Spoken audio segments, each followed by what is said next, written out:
noches, bienvenidos a nuestro nuevo seminario. El día de hoy nuestro seminario se va a tratar de control judicial de los actos administrativos.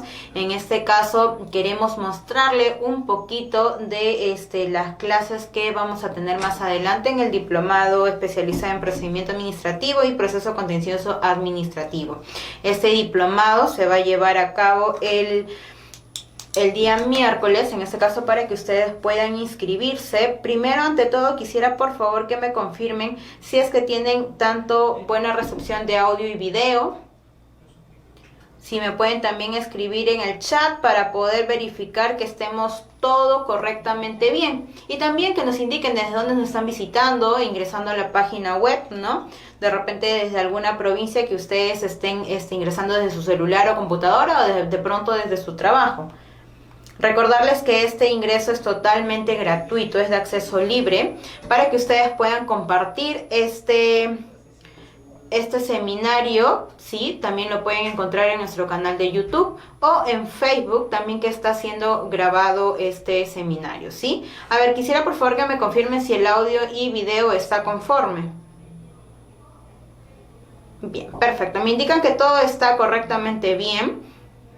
Vamos a poder empezar el día de hoy en el seminario de control judicial de actos administrativos. Este diplomado, como les estaba mencionando, este seminario va a ser como una clase modelo, por decirlo así, para que ustedes tengan en cuenta y sepan cómo es la calidad de nuestros docentes aquí en CEPEG, Centro Peruano de Estudios Gubernamentales. Este diplomado tenemos como inicio el 11 de septiembre, tiene duración de 2 meses y con una certificación de 200 horas. Este es un diplomado que tiene por título Diplomado especializado en procedimiento administrativo y proceso contencioso administrativo. En este caso de ustedes escribir en estos momentos en el chat "yo deseo el diplomado", pues estarán comunicándose con usted, mi compañera, la asesora de ventas, para poder brindarle la mayor información. Recordarles que actualmente este diplomado tiene una inversión normal de 850 soles, pero gracias a este seminario lo estamos promocionando a 722,50 céntimos en la modalidad presencial, como también tenemos en la modalidad virtual con un 20% de descuento que estaría quedando a 680 soles. De usted requerirlo, el diplomado, y poder pagarlo en cómodas cuotas, lo puede pagar en 3 cuotas, cada cuota de 305 soles. El día de hoy quisiera por favor que los participantes que están conectados, que ya tenemos buena cantidad ahorita activas en nuestro chat en vivo, quisiera por favor que nos indiquen desde dónde nos están visitando, desde dónde se están conectando, desde trabajo, casa, están ya saliendo de su centro laboral. Entonces también recordarles que más adelante vamos a tener una interacción con todos ustedes en la cual ustedes van a poder realizar las preguntas con respecto al tema que vamos a desarrollar el día de hoy con nuestro doctor Álvaro Solórzano, el cual va a ingresar en breves momentos después de esta breve presentación, ¿sí? A ver, quisiera por favor que nos indiquen, por ejemplo, la señora Juana Medina, Santos Tumbajulca, que ya están conectados, la señorita Inés. Perfecto, ya nos están enviando sus correos, no se preocupen, les van a llegar la información. Recordarles que está a un buen precio. Recordarle, señora Inés, que puede ingresar a nuestra página web. Ahí tenemos todos los diplomados que tenemos en el inicio de 6 de septiembre. Y también en el mes de octubre, que ya estamos por empezar. Ya estamos a casi ya quincena de septiembre, falta una semana nada más.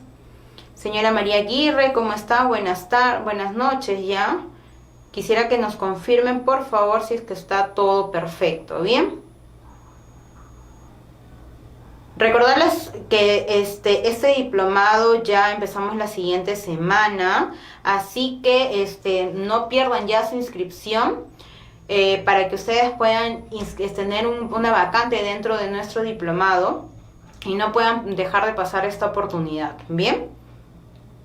A ver, pueden ingresar a nuestra página web www.cepeg.pe para que nos puedan indicar si es que para que puedan visualizar los diplomados o cursos que ustedes de repente quieren desarrollar, o por el momento están buscando de repente un curso también de contrataciones del Estado, como diplomado de gestión pública, como también el diplomado de especialización en procedimiento administrativo y proceso contencioso administrativo, que es un diplomado como tal. Y en este caso el diplomado va a incluir una beca, así que si ustedes desean poder desarrollar ese diplomado, pues pónganse en contacto con nosotros. Les voy a dejar el número al cual ustedes se van a poder contactar, que es el 934-002-882. Yo gustosamente les estaré ayudando para que ustedes puedan conversar con mi compañera, con alguna asesora de venta en este caso, para que les puedan brindar la información con respecto al diplomado de procedimiento administrativo y proceso contencioso administrativo, ¿sí? A ver, ahorita me informa, por favor, vamos a preguntar si es que ya el profesor está ya en camino, me indican, así que vamos a esperar en breve momento para poder comenzar con este seminario. Bien, a ver. Esta es una clase modelo, ¿sí? Es una clase modelo para que ustedes vean cómo se va a interactuar con el mismo docente en tiempo real, ¿correcto? Entonces los participantes que estén también de manera presencial pues van a tener el acceso a nuestra plataforma virtual, y de esta manera, teniendo el acceso a nuestra plataforma virtual, la clase también va a estar grabada, ¿correcto? Entonces de esta manera ustedes van a poder visualizar su clase, van a poder realizar mediante correo las preguntas que ustedes tengan para que el docente pueda responderlas con total normalidad. El número que yo les he brindado es el 934-002-882 para que puedan pedir mayor información de nuestros diplomados, cursos. Tenemos curso en cómo vender al Estado. El día de mañana, por decir, empezamos un curso en el ABC de las contrataciones, también diplomado de contrataciones del Estado. Tenemos una muy buena gama de cursos y diplomados para desarrollar. Si usted está interesado en algún curso o diplomado, nos puede llamar al número que le hemos brindado, y que también más adelante lo van a poner en el chat en vivo para que ustedes se puedan llamar, ¿sí? Y poder realizar o poder brindarles toda la información. Bien, la señora Juana Medina nos informa que se está conectando desde, de la ciudad de Lima, donde nos encontramos en estos momentos nosotros. También nos pueden visitar para que puedan conocer un poco nuestras aulas y de esa manera poder, con alguna asesora de ventas, tener una información muy personalizada con cada uno de ustedes. Ya tenemos nuestro local aquí en Girón Natalio Sánchez 220, queda en el 7º piso, oficina 706. Estamos a la altura de el Parque de las Aguas, así que si ustedes desean información personalizada, pues se pueden acercar. Nuestro horario de atención es de 9:30 hasta las 9 de la noche, así que nos pueden visitar para que ustedes puedan ver cómo también son las instalaciones, sus aulas donde ustedes van a desarrollar. Y si ustedes de provincia, ¿no? Si ustedes de provincia también nos pueden obtener este diplomado en la modalidad virtual. Está a un buen precio, está a 680 soles. ¿Quién no estaría pagando un diplomado? Sobre todo que van a aprender, ¿no? Y van a obtener la certificación. Ya viene todo el pago que ustedes van a realizar, ya viene dentro de lo que ustedes están pagando, así que no tenemos ningún cobro adicional por este diplomado con el que ustedes van a tener, ¿no? Van a obtener gracias a CEPEG. Por ejemplo, en el caso de obtener este diplomado de procedimiento administrativo, le vamos a brindar la certificación de 200 horas académicas. Pueden desarrollar en la modalidad presencial o virtual. Como les estaba informando, las clases son grabadas, y a los participantes que están desarrollando el diplomado en la modalidad virtual, pues van a poder ingresar a nuestra plataforma y de esa manera van a poder apreciar la clase que nosotros tenemos. Bien, va a incluir una beca, como les había comentado. Esta beca ya viene también dentro de lo que ustedes pagan. También se les brinda un certificado, entonces van a pagar el precio prácticamente por dos certificados de estudio. En este caso, que viene a ser uno el diploma y el otro la certificación como tal. La beca ustedes lo van a proceder a llevar paralelamente al diplomado, y también se les va a entregar este certificado cuando culminemos el diplomado, que sería como que el principal, ¿correcto?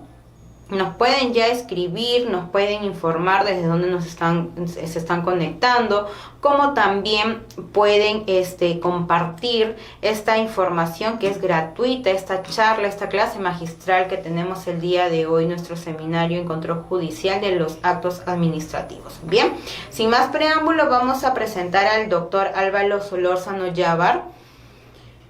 Él es abogado con estudios en la Universidad Nacional Federico Villarreal, egresado de la maestría en Derecho Constitucional de la Universidad San Martín de Porres. Llevó el curso de especialización avanzada en Derecho Administrativo por la Universidad Pontificia Católica del Perú, con amplia experiencia en Derecho Administrativo y Gestión Pública, como secretario técnico de Procedimientos Administrativos Disciplinarios en el CENAR y como especialista legal en la Oficina de Asesoría Jurídica del CENAR también. Asimismo, como especialista legal en la Oficina General de Recursos Humanos del Ministerio de Justicia y Derechos Humanos. Especialista legal en la Oficina General de Recursos Humanos del Ministerio del Ambiente. Les sugiero que puedan hacer o realizar las preguntas para poder poder absorber toda la información que nuestro doctor Álvaro tiene para poder enseñarnos, ¿no? Entonces, sin más preámbulos, vamos a dar paso al doctor Álvaro Solórzano. Muchas gracias.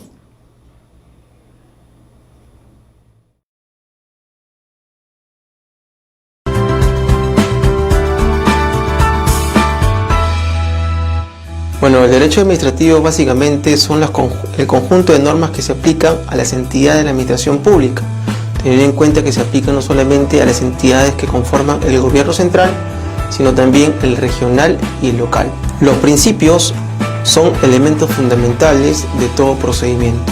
Por ello, tiene principios como por ejemplo el de culpabilidad, legalidad, non bis idem, razonabilidad, entre otros. Las técnicas se refiere exclusivamente al devenir del procedimiento administrativo, a cómo ejecutar un procedimiento correcta y adecuadamente sin apartarnos de la ley. Hoy, teniendo en cuenta que existe el decreto legislativo 1310 que habla de calidad regulatoria, la cual indica la actualización, modificación para la eficiencia y eficacia de nuestros procedimientos administrativos.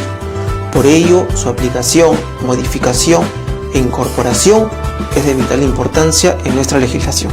Es por esta razón que los invito para que este 11 de septiembre se pueda inscribir en el diplomado de CEPEC, Procedimiento Administrativo y Proceso Contencioso Administrativo, que vamos nosotros a tratar temas de vital importancia, no solamente de la esfera nacional, sino también de ordenamientos y latitudes jurídicas internacionales.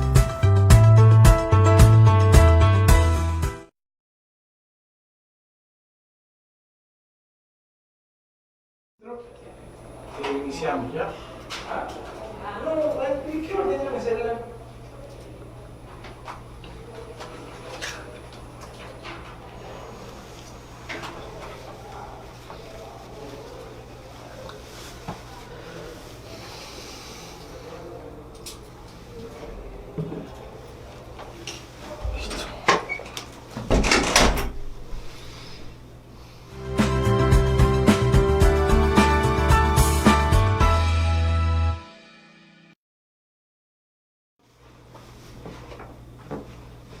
¿Qué tal? ¿Cómo están? ¿Qué tal? ¿Cómo están? Buenas noches. El día de hoy vamos a hablar un poco sobre vamos en el marco del seminario de control judicial de los actos administrativos, vamos a hablar sobre la importancia de primero los actos administrativos y luego el control judicial que ejerce el Poder Judicial respecto a las decisiones de la administración pública. Para ello vamos a hacer un pequeño recuento de las actividades del Estado que realiza el Estado, cuáles son las potestades del Estado, qué es un acto jurídico, qué es un acto administrativo, cómo se determina, qué se establece, cuáles son los requisitos de validez, cuáles son los requisitos de eficacia. Y finalmente vamos a ver en el marco del derecho administrativo las impugnaciones administrativas y como cereza del pastel, por decirlo de alguna manera, vamos a ver el control que realiza el Poder Judicial respecto a los actos de a las decisiones de la administración pública. Entonces vamos a empezar el día de hoy. Les agradeceré que si tienen alguna pregunta, algún comentario, pueden hacerlo a través de la plataforma virtual, que ya me estarán pasando las preguntas para poder absolverlas en su momento. Bueno, vamos a empezar, como se los comentaba, vamos a empezar hablando sobre las funciones del Estado. Sé que muchos deben conocer cuáles son las funciones del Estado, sé que muchos quizá ya saben a qué se dedica el Estado, qué es lo que hace el Estado. Entonces, solamente a manera de parafrasear lo que ya conocemos o manera de recordatorio, tenemos que determinar que el Estado tiene dentro de sus funciones la función legislativa, la función ejecutiva y la función jurisdiccional. Evidentemente esto parte del principio de la separación de poderes. ¿Por qué se parte del principio de separación de poderes? Porque se entiende que aquella persona que tenga estos tres poderes, es decir, la facultad de legislar, la facultad de dirigir un gobierno y la facultad de juzgar, si es que estos tres poderes recaen en una misma persona, ¿qué podría generar? Podría generar un ejercicio abusivo del poder que ostenta esta persona. Por lo tanto, se ha establecido como un pilar de todo Estado democrático la separación de poderes. En ese sentido tenemos el Congreso de la República o el Parlamento, que ejerce la función legislativa. Tenemos el Poder Ejecutivo, representado a través del gobierno, en el caso del Perú a través de la Presidencia de la República, y finalmente tenemos a la función jurisdiccional, que está representada por los jueces del Poder Judicial. La función legislativa, ya la conocemos, es la relacionada a la creación, modificación, extensión de leyes. La función jurisdiccional es la actividad estatal que decide controversias con fuerza legal. En otras palabras, ¿qué quiere decir esto? Cuando tengamos a un tipo de controversia entre privados o entre particulares o entre el Estado y los administrados, lo que vamos a realizar o lo que vamos a acudir es al Poder Judicial para que pueda absolver de manera imparcial y justa nuestras peticiones. Luego, habiendo definido cuáles son las funciones del Estado, vamos a entrar a tallar y a aterrizar un poco más en cuáles son las actividades de la administración pública. Tenemos dos conceptos que estamos hablando aquí. Por un lado estamos hablando de Estado y por otro lado estamos hablando de administración pública. La primera pregunta sería, ¿la administración pública es lo mismo que el Estado? Para responder a esta pregunta tendríamos que partir cuál es la definición de administración pública. Y esta definición es muy importante para nosotros entrar a tallar sobre el tema que vamos a ver más adelante, el control judicial de los actos administrativos. Por administración pública se entiende, de acuerdo a la Ley de Procedimiento Administrativo General, toda aquella entidad que emite decisiones. Ahora, cuando hablamos de entidad pública, entendemos que pertenece al Estado, sinónimos. Sin embargo, también tenemos algunas administraciones públicas que, sin necesidad de ser estatales, representan y tienen el ejercicio y emiten actos administrativos. ¿Cuáles? Por ejemplo, hay dos condiciones, vamos a comentarlas brevemente. Una de las primeras condiciones es que mediante ley se le otorgue la potestad de ejercer función pública o de ejercer a un tipo de función administrativa. El ejemplo más claro, por ejemplo, las entidades prestadoras de servicios. Las entidades prestadoras de servicios de saneamiento y agua potable, o las entidades administradoras, por ejemplo, las empresas de telecomunicaciones. Las empresas de telecomunicaciones reciben una concesión mediante una ley o mediante un determinado proceso. ¿Para qué? Para que puedan administrar un servicio del Estado. En ese sentido, las empresas privadas, respecto a ese servicio que prestan, realizan función administrativa, por lo tanto son consideradas administración pública y se regirían por lo establecido en la 2744 en cuanto corresponda, si es que no hubiera una ley especial y particular. Volviendo al tema en concreto, cuando hablamos de actividades de la administración pública, dentro de todas las actividades que tiene el Estado, que son incuantificables, vamos a mencionar algunas que he creído conveniente, que son importantes en mérito a lo que estamos conversando. La primera, la actividad de limitación de derechos, o esta actividad de limitación de derechos más conocida como la actividad de policía, es una actividad relacionada, quizá una de las actividades fundamentales del Estado, que está orientada a mantener la seguridad y el orden a través de licencias o autorizaciones. ¿De qué manera entendemos esto? Por ejemplo, ¿qué pasaría si es que el Estado o un municipio no regula la manera como se emiten las licencias? Probablemente yo quiera, digamos, si mi sueño frustrado sea ser chef, entonces yo quiero abrir un restaurante. ¿Puedo abrir un restaurante así por así, sin mayor trámite? Algunos dirán, oye, pero hay trámites burocráticos que uno tiene que realizar, hay trámites que uno que tiene que hacer por las puras. Y en realidad, ¿será tanto así? Creemos que no. ¿Por qué? ¿Qué pasa si es que yo, en mi sueño frustrado de ser chef, aperturo un restaurante y evidentemente por no saber administrar un restaurante, empiezo a comprar carne de animales que no están permitidos por la ley? ¿Y qué pasa si como consecuencia de esto intoxico a muchas personas? Entonces, ¿qué es lo que busca el Estado a través de los municipios? En este caso, al regular las licencias para aperturar negocios. Lo que busca es asegurar, más que la seguridad, la salubridad de las personas. ¿Por qué? Porque si es que, ¿qué es lo que me piden primero? ¿Qué es lo que usualmente me piden para una licencia para abrir un restaurante? Probablemente que tenga un carnet de sanidad, que tenga una autorización, que el local tenga sus medidas de seguridad. ¿Por qué? Porque lo que busca el Estado es proteger al ciudadano. Y la única manera de proteger al ciudadano es restringiendo, limitando los derechos de algunas otras personas. ¿Para qué? Para que puedan demostrar que las intenciones que tienen son de acuerdo a ley y que no van a afectar los derechos de otras personas. Más adelante vamos a ver unos ejemplos clarísimos.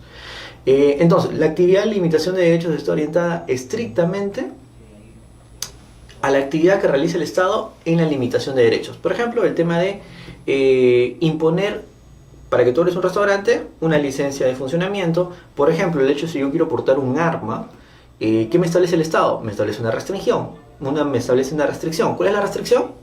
Que tengo que sacar un carnet o tengo que sacar una autorización para portar armas. Lo mismo con el brevet y lo mismo en otros casos que limitan, no me limitan el derecho por completo al 100%, pero me establecen autorizaciones para yo poder acceder a ese derecho demostrando algunos requisitos previos. Luego tenemos la actividad prestacional, que está relacionada a los servicios públicos. El Estado, como nosotros conocemos, administra muchos servicios públicos. Si queremos conocer un servicio público directo y concreto que todos los días vemos, por ejemplo, el servicio de recolección de basura, o por ejemplo también el servicio de parques y jardines, los cortes, el regado, entre otros, que el Estado se encarga de administrar. Luego tenemos también las actividades de fomento. Las actividades de fomento están orientadas a la promoción de la realización de actividades de interés público. Por ejemplo, una actividad de fomento, no sé si se acuerdan ustedes, que salió, sigue vigente todavía, una ley para la Amazonía. Una ley en la cual se establece que no se pague el IGB en la Amazonía. ¿Por qué? Porque lo que busca esta actividad es promover la actividad económica en la Amazonía. Entonces, a las empresas evidentemente les conviene no pagar el IGB. ¿Por qué? Porque las ganancias van a ser mucho más, van a ser directas, ¿no? Entonces, lo que busca el Estado con esto, que se promocione la inversión, que se promocione la actividad económica. Estimamos que en un momento cuando la actividad económica se regularice o se estandarice, ya no sea necesario recurrir a esta actividad de fomento. ¿Qué otra actividad realiza el Estado? Evidentemente la actividad normativa. Y la actividad normativa quizá está muy ligada a la actividad de limitación de derechos. Porque evidentemente la única manera de limitar derechos es a través de la regulación y del ordenamiento jurídico. Evidentemente también tenemos algunas limitaciones bastante concretas para la actividad normativa y para la actividad de limitación de derechos. Una de las limitaciones más grandes, ¿cuál es? Los derechos fundamentales establecidos en la Constitución. Es decir, yo no puedo limitar derechos constitucionales o derechos humanos y no puedo, a través de mi actividad normativa, restringir o vulnerar tampoco derechos fundamentales. Otra actividad que conocemos del Estado y que es muy importante mencionarla es la actividad de sanción. Evidentemente, si es que yo en el marco de mi actividad normativa establezco una restricción y el ciudadano no la cumple, ¿qué es lo que procede? Procede evidentemente la aplicación de sanciones a los administrados, a los particulares por el incumplimiento normativo, ¿no? El caso más concreto, por ejemplo, un caso que vemos quizá día a día, ¿qué pasa con aquellos? El transporte es un caos en Lima, entonces muchos ciudadanos han visto como alternativa al transporte público, el transporte, digamos, un híbrido entre transporte público y privado, una especie de, ¿cómo se le denomina? Una especie de transporte público que no cumple los requisitos, o lo que le denominamos el carpooling, ¿no? Entonces los colectivos que transitan por la Arequipa, que transitan por la Vía Expresa, por diversas avenidas, son una especie de carpooling, ¿no? Yo tengo mi vehículo, salgo un día, veo que, digamos, una ruta interesante puede ser del centro de Lima hasta Chorrillos, entonces, ¿yo qué me dedico? Me dedico a hacer colectivo. Entonces, Pero ¿qué me establece la normativa para yo poder prestar transporte público? Me establece que tengo que tener una autorización. Sin llegar a todos los requisitos, vamos a un punto concreto. Me establece que necesito un SOAT. ¿Un SOAT similar al que tengo como vehículo particular? No. Es uno completamente distinto. ¿Por qué? Porque estoy prestando servicio público. Es más, necesito una autorización y una especie de seguros que también cubren, digamos, en el caso de accidentes. Si es que yo en mi vehículo particular me accidento, el SOAT me cubre, el seguro también. Pero si yo en mi vehículo particular me accidento prestando servicio público, es decir, haciendo colectivos, me cubre los seguros, me cubre el SOAT y todas las garantías, no. Entonces, lo que busca es, por eso es que la policía y por eso es que las municipalidades constantemente realizan operativos. ¿Para qué? Para poder intervenir a estos carpooling o a estos colectivos que a la larga, si bien es cierto, es una ayuda para muchas personas que quieren escapar del transporte público pero no llegan a contar con un vehículo o con un taxi o pagar un taxi, es una buena alternativa, pero finalmente transgrede las normas, y la transgresión normativa que conlleva a que se apliquen las sanciones correspondientes. Entonces, estas son brevemente las actividades de la administración pública que vamos a ir conociendo poco a poco, y vamos a ver por qué es importante conocer esto del marco del control judicial que realiza el Poder Judicial. Un poco para entrar en el marco de la actividad de limitación de derechos que hemos venido comentando, una pregunta quizá de cajón, una pregunta estrictamente obligatoria es: ¿a través de la actividad de limitación de derechos se pueden limitar todos los derechos? ¿Qué opinan ustedes? Evidentemente, la pregunta a primeras luces da una especie de sinsabor, no sabemos, oye, pero si el Estado puede limitar en beneficio de la ciudadanía, ¿puede limitar absolutamente todo? Y realmente hay que tener en cuenta un principio, para los que son abogados lo conocerán muy bien: los derechos de uno empiezan donde terminan los derechos del otro. Entonces, ¿esto qué conlleva? Conlleva que todas las personas tienen que respetar los derechos de las demás personas. Es decir, por ejemplo, un cuestionamiento que hubo bastante, que hace un tiempo, digamos, fue bastante controvertido. Anteriormente, en los espacios públicos, en los restaurantes, tú podías entrar con tu cigarro fumando. Entonces, ¿esto qué conllevaba? Yo estoy en mi libertad de fumar. Ahora, pero la persona que está a mi costado, ¿no está en su libertad de respirar aire puro? Sí, claro. Entonces, yo fumando en un lugar cerrado y la persona a mi costado, ¿no le estoy afectando los derechos? Obviamente. ¿Qué se creó? ¿Qué se hizo? Espacio para fumadores, en un espacio libre, distinto a donde están las personas que no fuman. Entonces, ¿qué se genera? Se busca que los derechos se equilibren de una manera. ¿Para qué? Para que no pueda haber afectación de una u otra persona. En ese sentido, a la pregunta, ¿se pueden limitar todos los derechos? No necesariamente se pueden limitar todos los derechos. Habría que ver cada caso en particular para ver de qué manera la afección o la afectación de la normativa al derecho fundamental realmente incide en su núcleo esencial, y de acuerdo a eso determinar si es que esta norma realmente debería o debe limitar todos los derechos, o estaríamos hablando de una norma inconstitucional. Parte de la actividad de limitación de derechos, uno de los requisitos esenciales es que solo la ley faculta a la administración para limitar derechos. Es decir, ¿cualquier autoridad pública puede limitar derechos? No. Necesita un reconocimiento legal expreso para poder limitar derechos. ¿Por qué? Porque evidentemente, imagínense si cada persona si cada autoridad fuera por la vida limitando derechos, estaríamos en una anarquía probablemente. Luego, la limitación no puede afectar el contenido esencial de los derechos fundamentales. Lo que les comentaba, evidentemente. Para toda actividad de limitación de derechos hay un límite. ¿Y cuál es ese límite? El núcleo esencial de los derechos fundamentales. Entonces, el núcleo esencial de los derechos fundamentales, ya el Tribunal Constitucional lo ha determinado o lo ha precisado, estableciendo que es lo más importante o es lo más relevante de todo derecho, ¿no? Por ejemplo, si hablamos del derecho a la defensa, un tema que suele haber bastante en la vía administrativa, el derecho a la defensa está orientado a que yo pueda ejercer mi derecho para defenderme ante una imputación. Entonces, yo puedo decir que se está afectando mi derecho a la defensa porque no me notificaron debidamente. En principio sí. Pero ¿qué pasa si me notificaron, me dieron, el cargo tiene la hora, la fecha, mi nombre y no tiene el DNI?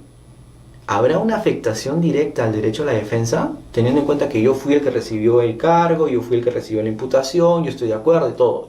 Entonces probablemente no haya una afectación al núcleo esencial de los derechos fundamentales, ¿sí? Entonces habría que ver cada caso en particular para ver cuál sería la afectación que existe. Luego, un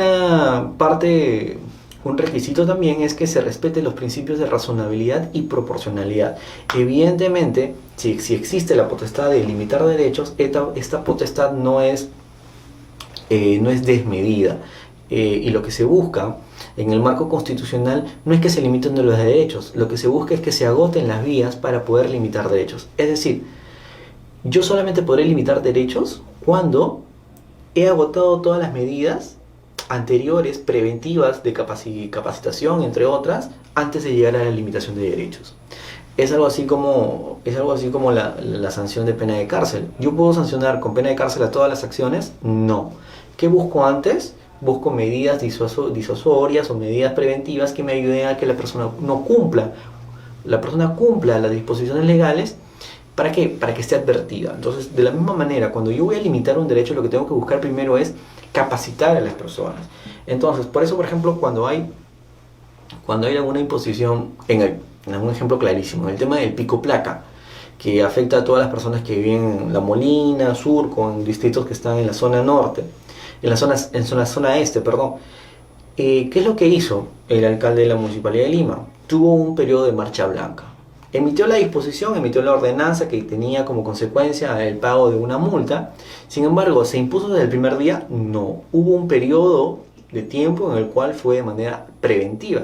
¿Para qué? Porque lo que se busca es que se respete la razonabilidad y proporcionalidad. No necesariamente puedo llegar a sancionarte. Primero tengo que agotar ciertas medidas antes de llegar a la sanción, porque evidentemente la sanción va a ser una medida, es la última medida que existe. Entonces, continuando con esto, ¿cuáles son los límites a la actividad de policía de la administración pública?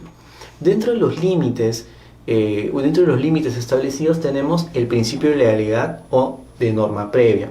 El principio de legalidad, como ya lo hemos comentado, tiene que existir una norma que me habilite a poder limitar derechos, que me habilite a poder restringir los derechos de las personas.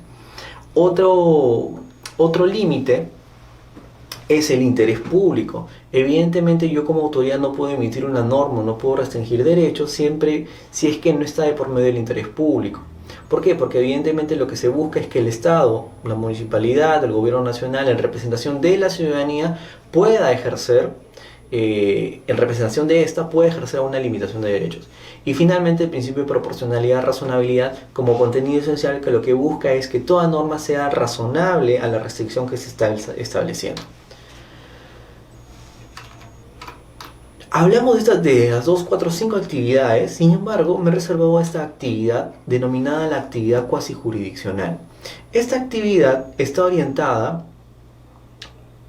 Recuerden que hablamos de los tres principios, de los tres principios de la separación de los tres poderes: legislativo, ejecutivo y judicial. Y dijimos también que la función jurisdiccional solo la ejerce el Poder Judicial. Sin embargo, hay una actividad o una función cuasi jurisdiccional. Suena como a medias de esto, a medias de lo otro. ¿Qué quiere decir en concreto? La actividad cuasi jurisdiccional es la actividad que realiza el Poder Ejecutivo respecto a algunos actos. Para ser más claros, ustedes han escuchado, por ejemplo, el Tribunal de Servicio Civil. El Tribunal de Servicio Civil es una entidad de la administración, es una entidad del Poder Ejecutivo que resuelve casos. En otras palabras, administra justicia. Ustedes dirán, oye, pero el único que administra justicia de acuerdo a la Constitución es el Poder Judicial. Sin embargo, en el marco de la actividad cuasi jurisdiccional existen tribunales administrativos. Y los tribunales administrativos están compuestos por vocales. Y estos vocales lo que hacen es resolver las controversias que existen entre particulares o incluso entre ciudadanos con el Estado. Entonces, ¿cuál es la finalidad de la actividad cuasi jurisdiccional? ¿Qué es lo que busca? La actividad cuasi jurisdiccional lo que busca es, por un lado, primero, aliviar de la carga, es decir, que no todas las cosas lleguen al Poder Judicial en primera ratio, sino que exista un filtro mucho más detallado respecto a algunas actividades. Adicionalmente, también hay que tener en cuenta que muchos de los tribunales administrativos son tribunales especializados. Por ejemplo, fiscalización ambiental. Probablemente nuestros jueces del Poder Judicial todavía no tienen muchos conocimientos sobre temas ambientales. Sin embargo, los tribunales administrativos del Tribunal de OEFA, por ejemplo, es un tribunal muy especializado. Por lo tanto, lo que se busca en una primera instancia en el tribunal administrativo es que se pueda dotar de capacidad técnica, jurídica a esos tribunales para resolver las controversias. Evidentemente, cuando esto pase al Poder Judicial en el control judicial, será otro cantar, porque lo que tendrá que hacer el juez es una revisión de todo el proceso para determinar si es que se han respetado los derechos fundamentales, si es que se han respetado las garantías del debido procedimiento. Entonces, la actividad cuasi jurisdiccional viene a ser, en otras palabras, los tribunales administrativos. Evidentemente, los tribunales administrativos se crean mediante ley. Hay que tener en cuenta esto. Entonces, habiendo comentado lo relacionado a la actividad cuasi jurisdiccional, tenemos que pasar a hablar sobre un tema muy importante relacionado en el derecho administrativo, que es el acto administrativo. El acto administrativo para muchos puede ser ya un tema bastante tocado, para otros quizás es un tema nuevo. Sin embargo, para no entrar en mucho detalle, ya que vamos a abordar estos detalles del acto administrativo y de ese seminario ya en el diplomado, el acto administrativo, en otras palabras, vamos a denominarlo como la decisión de la administración pública. Un poco más a detalle, es toda decisión de la administración pública respecto que resuelve a un pedido de los administrados. Ahora, evidentemente en la diapositiva ustedes van a encontrar la denominación más técnica. Sin embargo, el acto administrativo es: yo pido a una entidad pública una autorización, la entidad pública me dice sí o no. Eso es acto administrativo, ¿sí? El acto administrativo es la resolución de cualquier pedido del administrado que realiza la administración pública. Eso viene a ser el acto administrativo. Ahora, antes de entrar a hablar directamente sobre acto administrativo, tenemos que ver, en el marco de las actividades que realiza la administración pública y en el marco de la función administrativa que realiza la administración pública, qué otras condiciones y qué otras maneras de decisión emite la administración pública distinta al acto administrativo. Porque hay que tener en cuenta, yo les estoy comentando, que es la decisión de la entidad. Pero ¿y la decisión es expresa, tácita? ¿Tiene que ser un documento formal? ¿Cómo tiene que ser la decisión? Entonces vamos a ver un poco cuáles los mecanismos de qué manera la administración pública se pronuncia.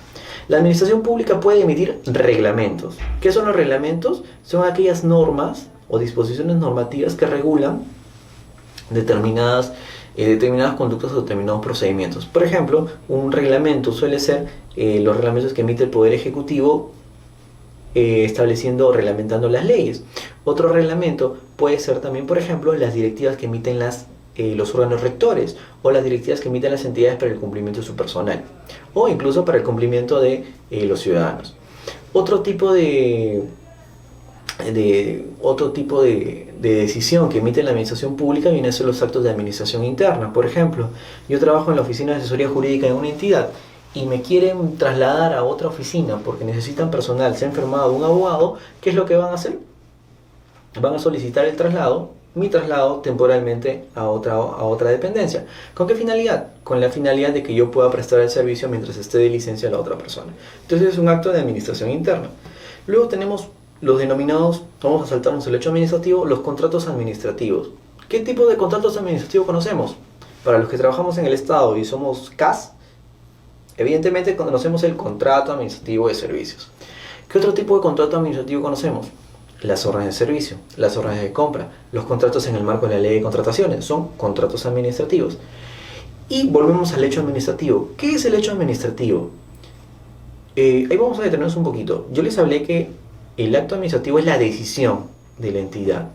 El hecho administrativo viene a ser la decisión de la entidad que no necesariamente está plasmada en un documento, ¿sí? No sé si lo he citado acá. A ver, no, creo que no. Pero vamos a comentarlo. ¿Qué es un hecho administrativo?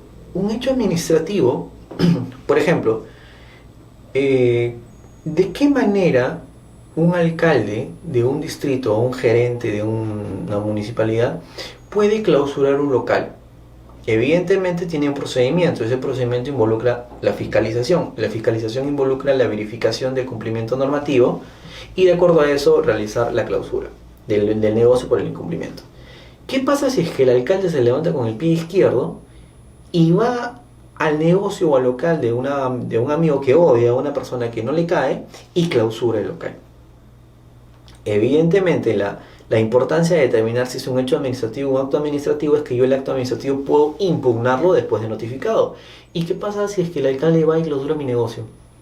¿Cómo lo puedo impugnar? Entonces es ahí cuando se configura el hecho administrativo. Cuando hablamos de hecho administrativo, no es necesario la impugnación en vía administrativa, sino me salto ¿a dónde? Al control judicial. ¿Por qué? Porque evidentemente es una afectación a mis derechos fundamentales y es una afectación al debido procedimiento y sobre todo al principio de legalidad, que incluso podría constituir abuso de autoridad.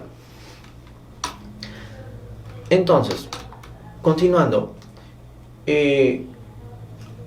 ¿cuáles son los requisitos de validez del acto administrativo?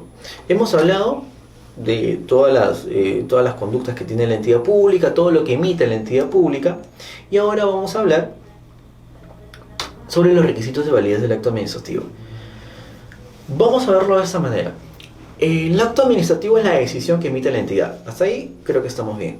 Ahora, evidentemente para que esta decisión de la entidad tenga efectos jurídicos, necesita algunos componentes, ¿sí? ¿Cuáles son estos componentes? En realidad son 5. Primero, la competencia, el objeto o contenido, la finalidad pública, la motivación y el procedimiento regular. Vamos por el primero, la competencia. ¿Qué quiere decir la competencia? La competencia, en resumidas cuentas, establece que, supongamos, lo voy a poner un ejemplo saliendo del derecho administrativo, yo puedo vender una casa que no es mía. Yo creo que la mayoría de sus casas va a decir que no, ¿no? Yo no puedo vender una casa que no es mía. ¿Qué necesito para vender una casa? Ser dueño, ¿no? Tener título de propiedad. Entonces, yo sin ser autoridad pública o sin ser funcionario público, ¿puedo emitir una decisión, un acto administrativo? Creo que la conclusión va a ser que no. Entonces, ¿a qué quiero llegar? Que el requisito de competencia, el requisito de validez relacionado a la competencia, está estrictamente vinculado a que solo aquella autoridad que tiene capacidad para hacer algo en base a la norma puede hacerlo. Es decir, un alcalde, o pongamos, un jefe de recursos humanos puede ir a fiscalizar un local comercial, un centro comercial por el incumplimiento a las normas de defensa civil. Yo creo que la mayoría va a concluir en que no. ¿Por qué? Porque evidentemente el jefe de recursos humanos está orientado a la administración del personal de la entidad y el gerente de fiscalización o de defensa civil está orientado a otras funciones. Entonces, ¿tiene competencia el jefe de recursos humanos para emitir fiscalizaciones o para sancionar administrados? No. Entonces, ¿cuál es el requisito para yo poder emitir un acto administrativo? Primero, que la norma me faculte. Es decir, que tenga una base legal que me habilite a emitir un acto administrativo. Por eso ustedes, cuando podrán ver las resoluciones, por ejemplo, que emiten los funcionarios públicos o los titulares de entidades o los alcaldes, siempre en la penúltima parte, antes de la parte resolutiva, ¿qué suelen poner? La base legal. Y en esa base legal, si ustedes entran a googlear, ¿qué van a encontrar? Usualmente el reglamento de organización de funciones, el MOF, el ROF o algún documento de gestión que le habilita a esa autoridad a emitir determinado acto. Entonces, si ustedes quieren verificar la competencia de una autoridad en un acto administrativo, váyanse a esta última parte de la resolución. ¿Por qué? Porque todo acto administrativo tiene que empezar por... Es como cuando yo conozco a alguien. ¿Qué tengo que hacer? Presentarme. Entonces, el funcionario cuando emite un acto administrativo, ¿qué tiene que hacer? Presentar sus credenciales. Acá está mi posibilidad de resolver lo que tú me estás preguntando, la base legal, etc. Ahora, evidentemente, dentro de la competencia tenemos criterios. Criterio de materia, territorio, grado, tiempo, cuantía. Por temas de tiempo no vamos a entrar a muchos detalles, pero vamos a verlo a bastante detalle dentro del diplomado en sí.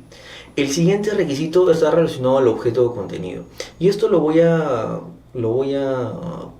digamos, graficar con un ejemplo bastante concreto. ¿El alcalde de la Municipalidad de Lima puede vender la plaza de armas? Creo que la mayoría va a coincidir que no, ¿cierto? Entonces el objeto contenido debe ser lícito, preciso, posible y física y jurídicamente. ¿Para qué? Para poder realizarlo. Y eso está muy relacionado con el principio de legalidad. Solamente la autoridad pública o la autoridad administrativa puede, digamos, disponer de aquellos bienes que la norma le ha establecido. No puede disponer de cualquier bien. Luego tenemos la finalidad pública, que está orientada de acuerdo al interés público. Evidentemente, todo acto administrativo que emita una autoridad pública tiene que estar orientada y tiene que tener como finalidad el interés de la sociedad. Todo aquello acto administrativo que se emita en contrario a esta finalidad, evidentemente sería nulo. Uno de los requisitos, otro requisito muy importante, pero que muchas veces se nos pasa, o incluso muchas entidades públicas no terminan de cuajar bien o de cumplir con este requisito, es relacionado a la motivación. Dentro de la motivación tenemos que la motivación debe ser expresa, debe incluir los hechos y razones jurídicas y normativas que me habilitan a resolver algo. Supongamos, yo pido que se me habilite un taller de mecánica en un determinado distrito. Entonces lo que yo esperaría es que la autoridad administrativa respondiera a mi pedido diciéndome las razones por las cuales me aprueba o por las cuales me deniega. En el caso que me aprueba me dirá el cumplimiento de los requisitos del TUPA. Pero en el caso que me la deniegue, ¿qué pasa si la resolución dice, en atención al pedido del señor Luis Olórzano, que pide la apertura de un taller mecánica, se la deniega? ¿Ustedes cómo tomarían esa decisión? Evidentemente muchos van a decir, oye, pero no me estás diciendo nada. Y en la práctica eso es lo que pasa. Muchas entidades públicas no dicen nada cuando emiten sus decisiones, lo cual es un incumplimiento directo y concreto del requisito de validez relacionado a la motivación. ¿Por qué? Porque la motivación tiene que ser coherente. ¿Qué pedí? ¿Por qué te estoy denegando? ¿Qué te faltó? ¿Qué debiste presentar? ¿Por qué no lo presentaste? Entre otras razones.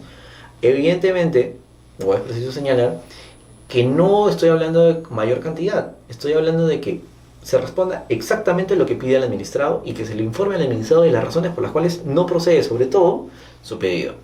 Y finalmente, uno de los requisitos de validez es el relacionado al procedimiento regular, el cual está orientado a que debe cumplirse el procedimiento establecido. Es decir, si tengo 5 pasos, yo tengo que cumplir los 5 pasos del proceso. No puedo irme del paso 1 al paso 5. ¿Por qué? Porque estaríamos hablando de un vicio de nulidad. Y evidentemente toda la administración pública tiene procesos. Está relacionado por procesos y tiene que cumplir determinados requerimientos antes de emitirse una decisión. ¿Cuál es la consecuencia del incumplimiento de estos requisitos de validez? La consecuencia evidentemente es la nulidad. Es sancionado con nulidad. ¿Por qué? Porque lo que busca todos los requisitos de validez es que el titular, la autoridad administrativa, emita una decisión conforme a ley. Y si es que no emite una decisión conforme a la ley, ¿qué está causando? Está generando un perjuicio al administrado y probablemente un perjuicio de derechos fundamentales y probablemente un perjuicio al interés público. Por lo tanto, se sanciona el incumplimiento de alguno de estos requisitos de validez con la nulidad. Habiendo determinado el acto administrativo, los requisitos de validez, vamos a pasar a mencionar otra fase del procedimiento administrativo que está relacionado estrictamente a la eficacia del procedimiento administrativo. Hablamos de validez, tengan en cuenta este concepto, y ahora vamos a hablar de eficacia. Y la eficacia del acto administrativo está estrictamente vinculada ¿a qué? Está vinculada desde qué momento se ejecuta o de qué momento sirve el acto administrativo, porque la entidad emite una decisión. Si es que esta decisión nunca es comunicada, nunca surte efecto. Por lo tanto, es muy importante la notificación del acto administrativo. La notificación del procedimiento administrativo, que me establece que primero tiene que realizarse en el domicilio de la persona o del administrado a que lo voy a notificar. Segundo, al momento de la recepción del documento, ¿qué tiene que señalarse en el cargo? Tiene que señalarse la fecha, la hora, nombres, apellidos, firma. Y si se niega a firmar la persona, deberá levantarse un acta con el detalle de la negativa. ¿Qué pasa si es que el administrado me ve por el ojito de la puerta o me ve por la ventana cuando voy a notificarlo y no me quiere recibir un documento. Evidentemente la norma también me ha establecido que si es que yo no encuentro al administrado, no encuentro a nadie en la casa o no me quieren recibir, yo estoy facultado para poder realizar un procedimiento especial de notificación. Y este procedimiento consiste en que yo dejo un acta de preaviso señalándole que voy a volver al día siguiente y dejo debajo de la puerta esta acta de preaviso también, para que diciéndole que al día siguiente voy a volver. Luego de esto, como pueden verlo en la imagen, retorno al día siguiente. Si es que vuelve a pasar lo mismo, el mismo supuesto, estoy facultado por ley para poder dejar el documento debajo de la puerta. Ahora, ¿por qué es importante el acto de notificación? Y aunque, digamos, no he ahondado mucho en el tema, hay que tener en cuenta que en la praxis existen muchas, por decirlo, existen muchos problemas con la notificación, y muchas veces, y estoy casi seguro, que la mayor parte de pretensiones que llegan al Poder Judicial en el contencioso administrativo, muchas están orientadas al tema de la notificación. ¿Por qué? Porque no me notificaron válidamente, porque la notificación no se realizó de acuerdo al procedimiento, y es ahí donde voy a comentarles una pequeña experiencia. La ley de procedimiento administrativo nos comenta que la notificación se realiza con este procedimiento de preaviso. ¿Qué suelen hacer algunas entidades públicas? Algunas entidades públicas dicen, no, voy a notificar notarialmente. Y notifican notarialmente y le piden al notario que deje debajo de la puerta, sin realizar el procedimiento de preaviso. La pregunta sería, ¿la notificación notarial reemplaza el procedimiento establecido en la 2744? Tengamos en cuenta el principio de legalidad, tengamos en cuenta el debido procedimiento. No. El acta notarial no reemplaza el procedimiento establecido en la 2744, a menos que yo le diga al notario que vaya un día y si no lo encuentra, vuelva al siguiente día, ponga el acta de preaviso y todo eso. De lo contrario, podríamos estar incurriendo en un vicio de nulidad. Luego, ¿qué me garantiza la notificación? La notificación lo que me garantiza es que el acto administrativo empieza a surtir efectos.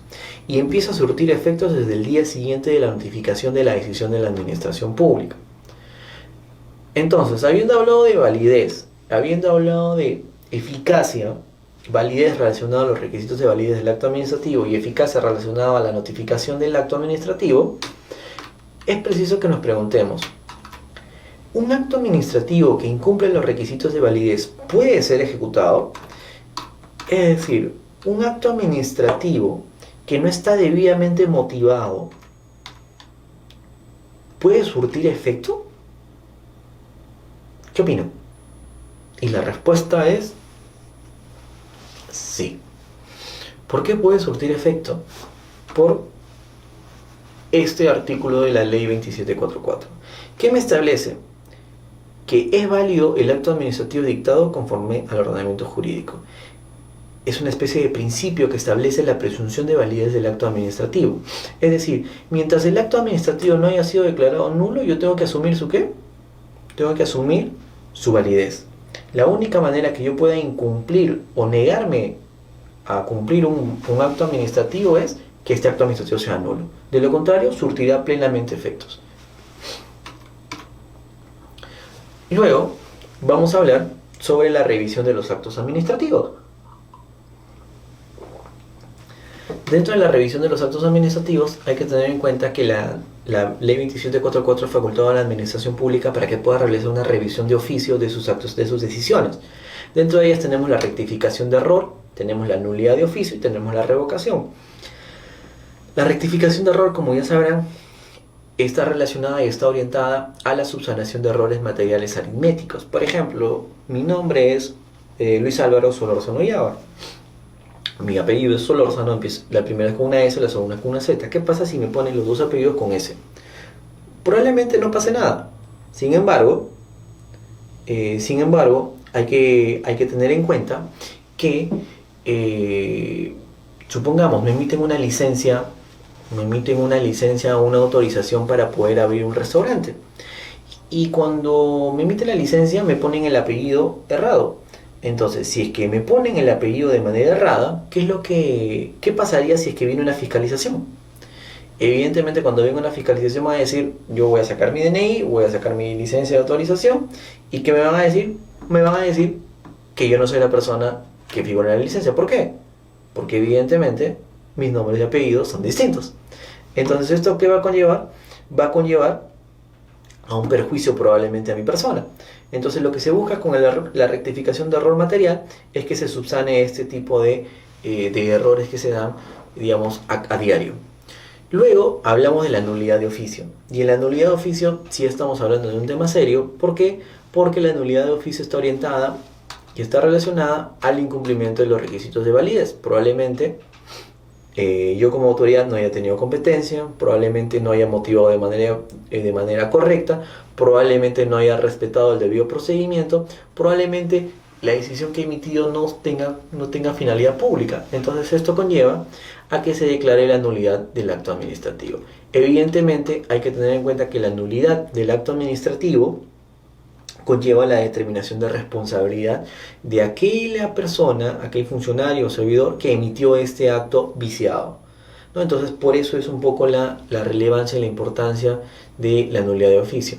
Finalmente, la revocación, a diferencia de la nulidad de oficio que tiene un vicio, la revocación está sustentada en un cambio de la administración pública con una base objetiva, ¿no? Entonces lo que busca, por ejemplo, un caso conocido de revocación de acto administrativo es el caso de las calles de las Pizzas.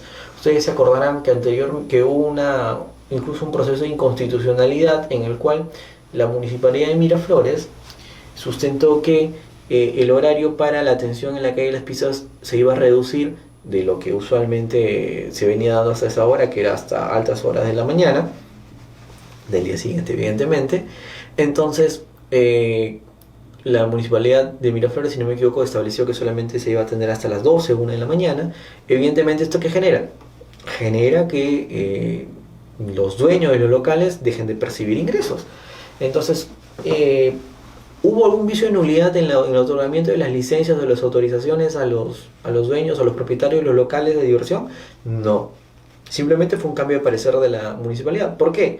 Este cambio de parecer estaba sustentado en que los vecinos se quejaron, en la bulla, las peleas, una serie de problemas sociales que acarreaba esto. Finalmente, hay que establecer que la revocación solo es procedente cuando la entidad previa a revocar la decisión administrativa notifica oportunamente al administrado. ¿Para qué? Para que ejerza su derecho a la defensa. Al igual que tiene que pasar en la nulidad de oficio. En la nulidad de oficio también, previamente a declarar la nulidad de un acto administrativo, lo que tiene que hacer la entidad es notificar al administrado para que ejerza su derecho a la defensa. Muchos de los casos que llegan al contencioso administrativo se dan solamente por no haber notificado al administrado. ¿Sí? Oye, pero era un tema evidente, hay una nulidad evidente, por las puras voy a notificarle, ¿qué me va a decir? Probablemente no te diga nada el administrado, pero igual es parte del procedimiento. Y el incumplimiento del procedimiento conlleva la nulidad del acto administrativo. Luego, vamos a comentar también y vamos a abordar un poco sobre los recursos administrativos y quizá ya entrando un poco a materia del diplomado propiamente o del seminario, que es el control judicial. Yo administrado no estoy contento, no estoy feliz con la decisión de la administración pública. ¿Qué hago? Me quejo. Lo lógico, pero en términos jurídicos esta queja la voy a trasladar como un recurso administrativo y para ello la norma me ha habilitado 3 tipos de recursos para yo poder realizar mi queja o para poder realizar el cuestionamiento a la decisión de la administración pública. Parte de esta decisión o parte de estos procedimientos establecidos se encuentra el recurso de reconsideración, se encuentra el recurso de apelación y se encuentra el recurso de revisión. Hay que tener en cuenta que con la modificación de la 2744, a raíz del decreto legislativo 272, se estableció que la revisión pasa de ser un recurso convencional a ser un recurso extraordinario, que usualmente solamente está habilitado para aquellos procedimientos especiales que la norma contemple que puede habilitarse el recurso de revisión. Sin embargo, tenemos los 2 recursos que son los más representativos y lo que probablemente conocemos todos, el recurso de reconsideración y el recurso de apelación.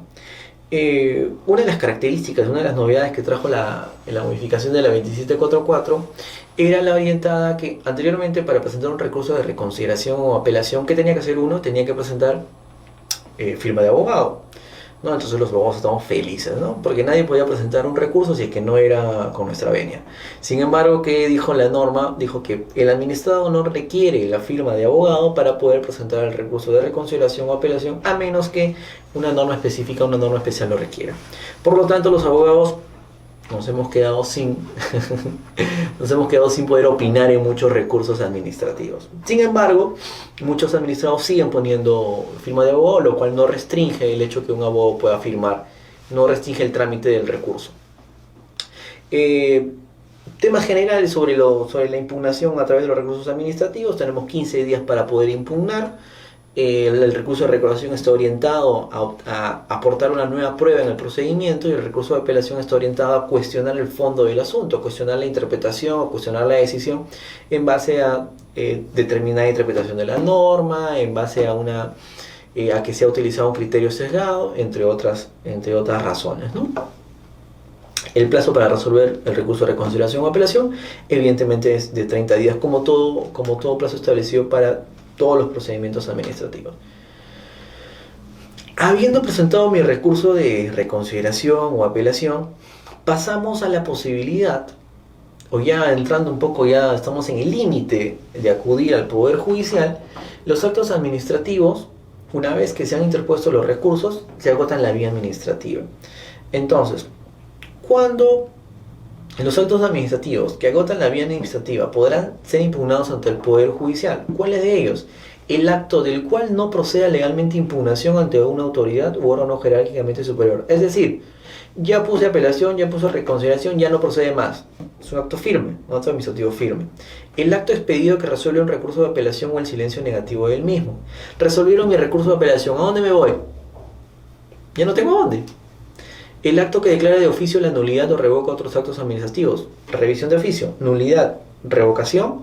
La decisión de la nulidad o la decisión de la revocación agota instantáneamente la vía administrativa. ¿Qué quiere decir el agotamiento de la vía administrativa? Quiere decir que la entidad pública ya no tiene que emitir opinión. Y solo puedo cuestionar yo como administrado en el Poder Judicial a través del control judicial de los actos administrativos. Y el otro supuesto es los actos administrativos que emiten los tribunales administrativos, evidentemente. ¿Por qué? Porque el tribunal administrativo, en el marco de la aplicación de la actividad cuasi jurisdiccional, el único que puede regular esta actividad, ¿cuál es? O que puede supervisar, es el control judicial. Entonces, ya entrando en materia, propiamente, habiéndose agotado la vía administrativa, es decir, habiendo emitido la administración pública una decisión, habiendo cuestionado esa decisión, habiéndome negado nuevamente la administración pública el derecho que tengo, ¿qué puedo hacer? ¿Me pongo a llorar? No. Lo que tengo que hacer y lo que puedo hacer y para lo cual estoy facultado es recurrir al Poder Judicial para que revise mi caso. ¿Por qué? Porque se estaría incurriendo en una afectación al debido procedimiento, afectación a derechos, una afectación entre muchas otras causales. Entonces, en el marco de la revisión de los actos administrativos en la vía judicial, tenemos dos tipos de revisión. Una es la vía ordinaria, que es la vía del proceso contencioso administrativo, y la otra es la vía extraordinaria, que vamos a denominarla, como todos ustedes la conocen, el proceso constitucional, el proceso de amparo. Estos dos caminos nos ayudan a poder cuestionar judicialmente.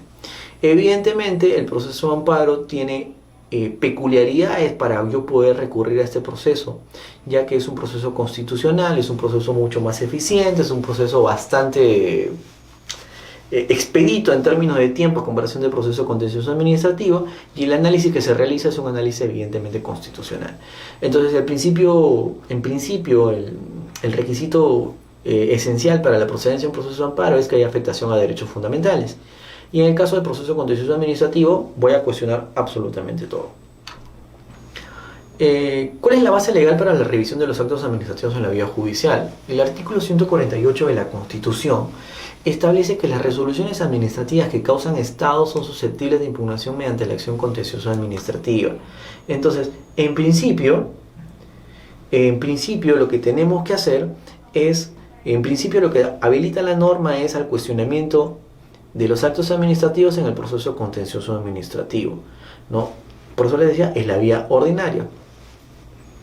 La acción contenciosa administrativa tiene por finalidad el control jurídico por el Poder Judicial de las actuaciones de la administración pública, sujetas al derecho administrativo y la efectiva tutela de los derechos e intereses de los administrados. Evidentemente, lo que va a buscar, ¿se acuerdan cuando hablábamos que una de las limitaciones de la administración pública es el control judicial? Evidentemente, el Poder Judicial realiza este control jurídico con la finalidad de tutelar que se esté respetando el principio de legalidad, que se esté respetando los derechos fundamentales y que no exista una afectación a los administrados de manera concreta. Es importante señalar que el proceso contencioso administrativo ha sufrido algunos cambios a raíz del tiempo. Es más, hace poco hubo un cambio bastante, no drástico, pero un cambio muy importante en el proceso contencioso administrativo que se dio en el mes de julio, un poco antes que salió el tubo del nuevo proceso contencioso administrativo, pero anteriormente se tenía la concepción de que el proceso contencioso administrativo solamente sería para solicitar nulidad de un acto como consecuencia de un vicio netamente formal. Es decir, incumplimiento de temas estrictamente formales, contencioso administrativo. ¿Qué empezó a pasar con esto? Que muchos administrados recurrían al proceso de amparo para ver el tema de fondo, que es la afectación de derechos constitucionales. Sin embargo, la concepción del proceso contencioso administrativo actual está bajo la concepción de la plena jurisdicción, lo cual quiere decir que el juez no solo va a revisar la estructura formal del acto administrativo, sino que entrará a evaluar el fondo de la controversia.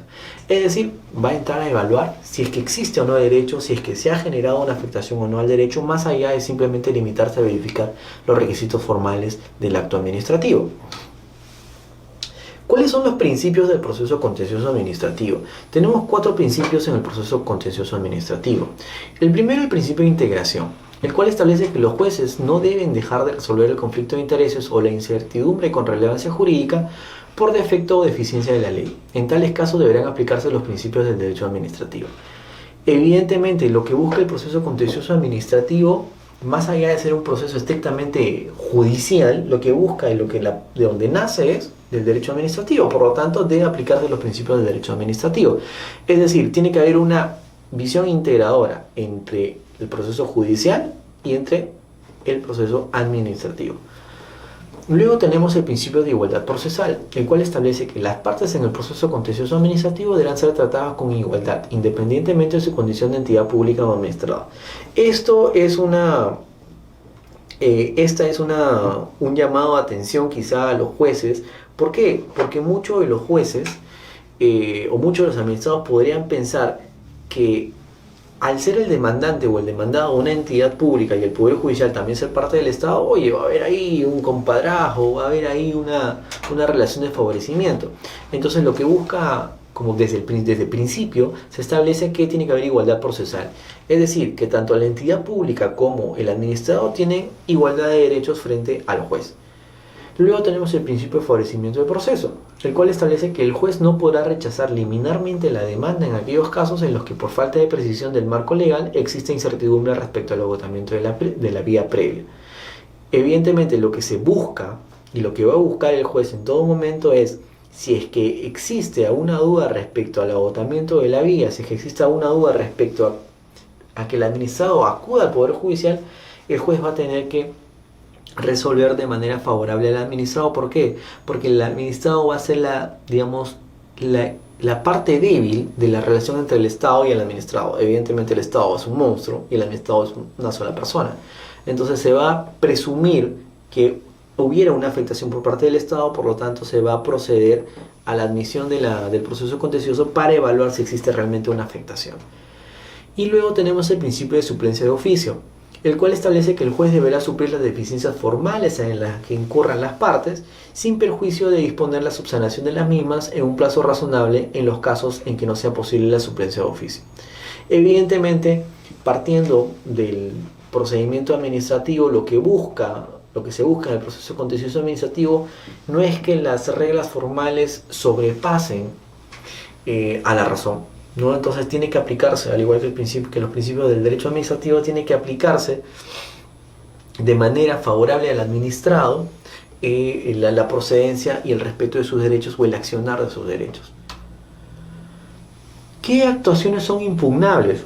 ¿Se acuerdan que hablábamos de inicialmente en el acto administrativo y otros tipos de decisiones administrativas? ¿Qué son impugnables? Todas las actuaciones u omisiones de la administración pública, actos administrativos, silencio administrativo, actuación material de ejecución de actos administrativos, entre otros.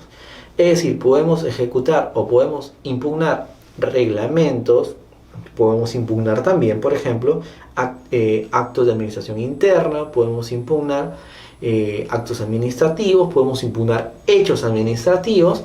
¿Por qué? Porque evidentemente lo que se busca es la protección del administrado. Un poco ya en el ámbito procesal, tenemos que determinar qué es la pretensión, porque evidentemente estamos hablando de un proceso contencioso administrativo, tenemos que entrar a ver recordar un poco de teoría general del proceso o procesal civil, estableciendo que la pretensión es el fin concreto que el demandante persigue, es decir, las declaraciones que pretende se hagan en la sentencia. Entonces, la pretensión va a ser, y tenemos este pequeño cuadrito, la pretensión contiene, digamos, dentro de ella dos supuestos o dos componentes. El primer componente, el objeto, que es lo que se quiere alcanzar, y el segundo componente, la razón. Dentro de la razón tenemos el fundamento que respalda la petición, es decir, el fundamento que va a respaldar mi objeto. ¿Qué quiero alcanzar? Quiero alcanzar la nulidad de un acto administrativo. ¿Por qué? Evidentemente tengo que fundamentar mi petición, las razones por las cuales solicito la declaración de nulidad de un acto administrativo. Adicionalmente tenemos que diferenciar tres tipos de conceptos que son importantes para el proceso contencioso administrativo. El primero, relacionado a la acción, el siguiente, la pretensión, y el siguiente, la demanda. Dentro de la acción, tenemos que la acción es un derecho abstracto. Y este derecho abstracto está orientado, es el derecho, tiene como principio la tutela jurisdiccional efectiva, es decir, la posibilidad que tiene toda persona, todo ciudadano de recurrir al Poder Judicial para hacer ejercer sus derechos, o para hacer valer sus derechos, o que se respeten sus derechos. Entonces, la acción en abstracto es el derecho que tiene el ciudadano para poder expresar su solicitud al Estado y decirle, por favor, interven en mi caso porque se está afectando mi derecho. ¿Cuándo se materializa la acción? Se materializa cuando yo ideo o pienso una pretensión. La pretensión va a ser el acto concreto de mi petición, lo que exactamente quiero. ¿Y dónde voy a plasmar mi pretensión? Mi pretensión la voy a plasmar finalmente en mi demanda. La demanda viene a ser el acto o el documento mediante el cual yo plasmo mi pretensión y hago ejercicio de mi derecho de acción, es decir, mi derecho de tutela jurisdiccional efectiva. Entonces, estos tres componentes me van a servir para yo poder interponer una acción contenciosa administrativa y que el juez pueda abocarse a la resolución de mi caso. ¿Cuáles son las pretensiones en el proceso contencioso administrativo?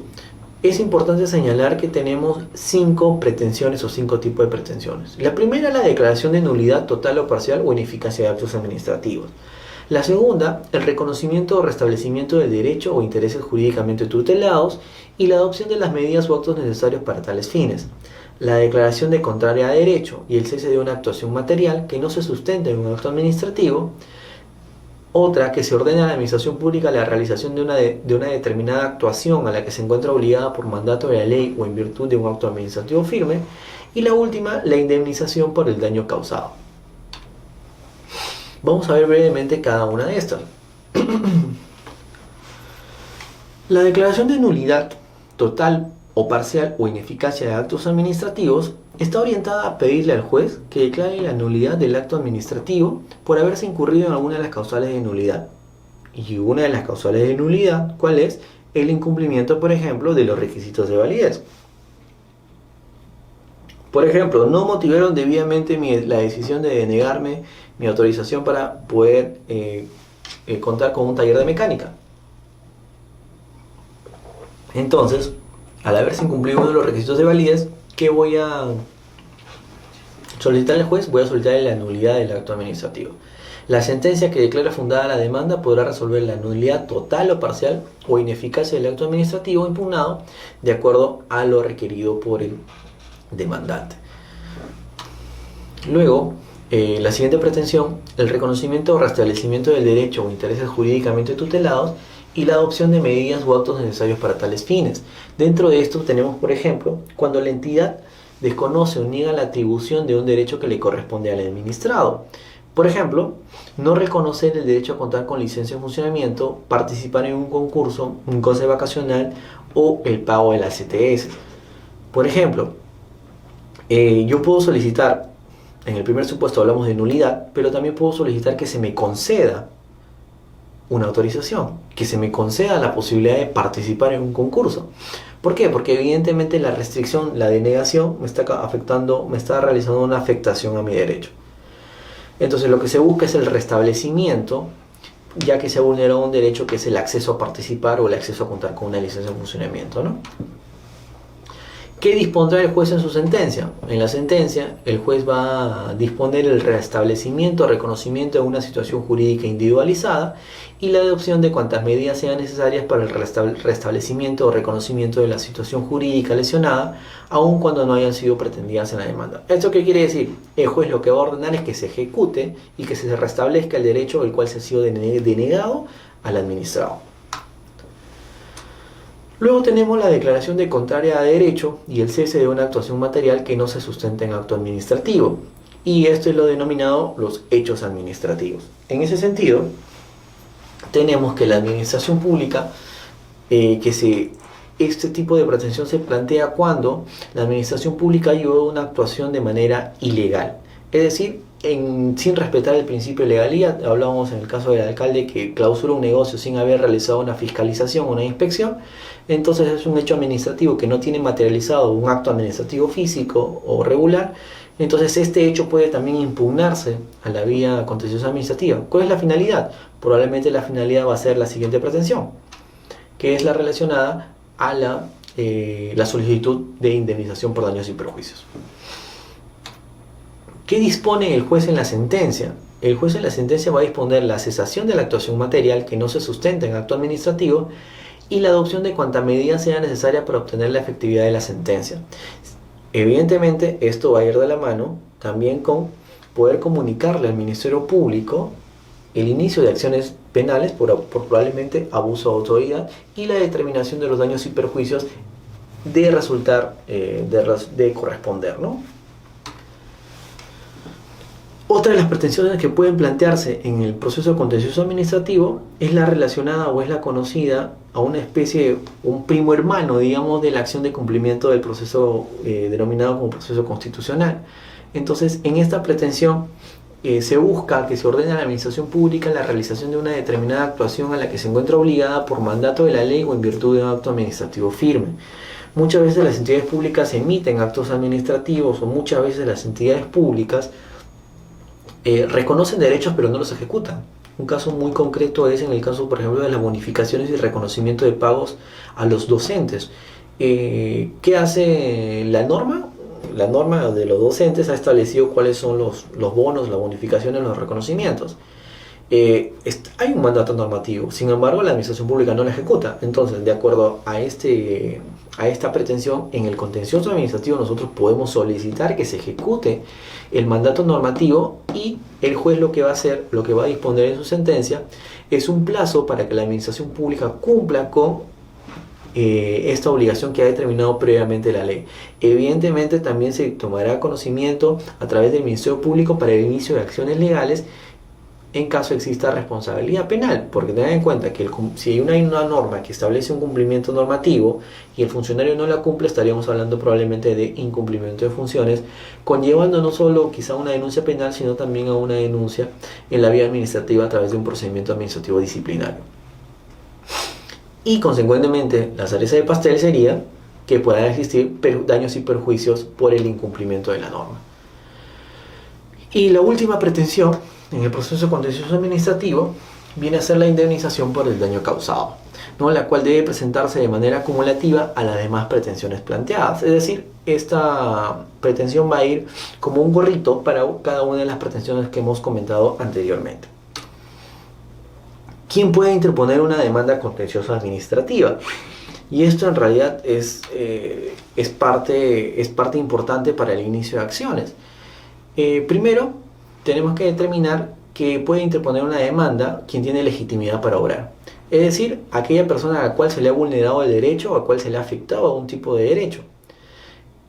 También tenemos que la misma entidad pública puede interponer una acción contenciosa administrativa a través del proceso de lesividad. Es decir, yo tengo un tiempo para declarar nulidad de oficio, ¿cierto? Si es que pasa ese plazo para declarar la nulidad de oficio, ¿yo qué tengo que hacer? Recurrir a la vía judicial. Tengo 2 años para declarar la nulidad de oficio en sede administrativa. Si pasa ese tiempo, tengo 3 años para recurrir a la vía judicial y declarar a través del proceso de lesividad la nulidad de oficio. O la nulidad, ¿no?, de un acto administrativo. Luego, también se cuenta con legitimidad para obrar o cuenta con legitimidad para obrar cuando se vulnere o amenace un interés difuso, el Ministerio Público, la Defensoría del Pueblo, cualquier persona natural o jurídica.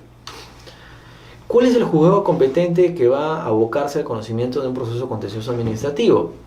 Va a ser el juez contencioso administrativo del lugar del domicilio del demandado o del lugar donde se produjo la actuación en materia de la demanda o el silencio administrativo, ¿no? Entonces, esto nos habilita donde se realizó la afectación o donde tenga residencia el administrado al cual se le ha vulnerado los derechos. ¿Cuáles son las instancias en el proceso contencioso administrativo? Como toda sede judicial tenemos la pluralidad de instancias, tenemos 2 instancias, tenemos el juzgado contencioso administrativo que resuelve en primera instancia y tenemos la sala contenciosa administrativa. Existe una excepción para este procedimiento o este proceso en contencioso administrativo y la excepción está relacionada cuando se cuestionen actos del Banco Central de Reserva, Superintendencia de Banca y Seguro y Superintendencia de Mercado de Valores. No se va a respetar el juzgado y la sala contenciosa administrativa, sino que se va a pedir que la sala contenciosa administrativa actúe en primera instancia, la sala civil de la Corte Suprema actúe en segunda instancia y la posibilidad de presentar una casación será resuelta por la sala constitucional de la Corte Suprema. Ustedes se preguntarán por qué. Y evidentemente lo que se busca es que en estas excepciones, cuando hablamos de Banco Central de Reservas, la SBS o la Superintendencia de Mercado de Valores, evidentemente hablamos de temas sensibles en un Estado, que son en temas de la economía, en temas monetarios. Por lo tanto, lo que se requiere es que el filtro y el análisis sea realizado por salas. No tengan en cuenta que el juzgado está a cargo de un juez y la sala está a cargo de 3 vocales como mínimo, en la Corte Suprema 5. ¿No? Entonces, la idea es que este tipo de discrepancias o de controversias pueda ser resuelta al más alto nivel, ¿no? En el marco del proceso contencioso administrativo tenemos 2 tipos de procesos o 2 tipos de vías para poder acudir o poder obtener nuestro derecho. La primera vía tenemos el procedimiento urgente y la segunda vía es el procedimiento especial. El proceso urgente está habilitado y está relacionado al cese de cualquier actuación material que no se sustente en acto administrativo. Es decir, cuando hablamos de hechos administrativos, el cumplimiento por la administración de una determinada actuación a la que se encuentre obligada por mandato de la ley o en virtud de actos administrativos firmes. Es decir, una especie de acción de cumplimiento. Y las relativas a materia previsional en cuanto se refieren al contenido esencial del derecho a la pensión. ¿Cuáles son los requisitos para el proceso urgente? Primero, el interés tutelable y cierto y manifiesto, es decir, que se cuente con el derecho de manera manifiesta, que no exista controversia, no sea un tema complejo. Luego, la necesidad impostergable de tutela y luego que sea única vía eficaz para tutela del derecho invocado. Por ejemplo, cuando hablamos de temas relacionados a materia previsional, usualmente, ¿qué dice el demandante? Tiene todos los medios probatorios, tiene el derecho ganado, sin embargo, la entidad no quiere reconocerle.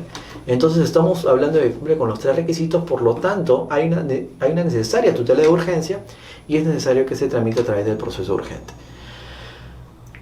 ¿Cuál es el trámite del proceso urgente? Evidentemente es mucho más corto que el proceso especial. Y el proceso urgente empieza con la presentación de la demanda, la calificación de la demanda, se corre traslado por 3 días al demandado, se emite sentencia en el plazo de 5 días y el plazo para apelar es de 5 días. Evidentemente estos plazos son plazos de manera que son orientadores debido a que por la carga que existe en el Poder Judicial probablemente nuestra demanda contenciosa administrativa no sea resuelta en el plazo establecido en la norma. Sin embargo, son plazos que deberían cumplirse, que esperemos que en algún momento se cumplan para que pueda resolverse este tipo de procedimientos que realmente son urgentes. Sin embargo, en el proceso especial, como ustedes podrán ver, el trámite del proceso urgente es mucho más sencillo que el trámite del proceso especial. Para el trámite del proceso especial se inicia con la interposición de la demanda, se realiza la calificación de la demanda. Luego de la calificación de la demanda, tengamos en cuenta que existen 5 días para interponer excepciones, 10 días para contestar la demanda. Sí, y luego de haberse contestado la demanda, el juez declara saneado el proceso y se fijan los puntos controvertidos. Luego de la fijación de puntos controvertidos, se remite el expediente a la Fiscalía para que emita dictamen. ¿Es correcto? Sí, en parte. Este procedimiento especial estaba de acuerdo a la norma anterior. Con la modificación realizada en el proceso contencioso administrativo, ya no hablamos de dictamen fiscal. Anteriormente interponías tu demanda, contestabas y todo el expediente se iba ¿a dónde? Al Ministerio Público para que emita un dictamen fiscal. Volvía el dictamen fiscal, recién ahí se convocaba a vista la causa y después de esto recién se sentenciaba. Sin embargo, a la fecha, por un tema de aliviar la carga que contaba, más que aliviar la carga, por un tema de facilitar el proceso al administrado, ya que muchas veces el Ministerio Público solamente era una mesa de partes y la decisión que emitía no era una decisión contundente, y lo que se ha dispuesto a través de una norma que salió hace poco, en este año, se ha dispuesto que ya no exista la emisión de un dictamen fiscal. Por lo tanto, esto va a conllevar a que sea mucho más expeditivo el proceso contencioso administrativo. Se interpone la demanda, se contesta, se sanea el proceso, se fijan puntos controvertidos, vista la causa o la audiencia, y de frente se pasa a resolver la sentencia. Esto evidentemente va a ayudar mucho al proceso contencioso administrativo para que sea mucho más rápido y eficiente y pueda atenderse el pedido del administrado de manera oportuna y certera.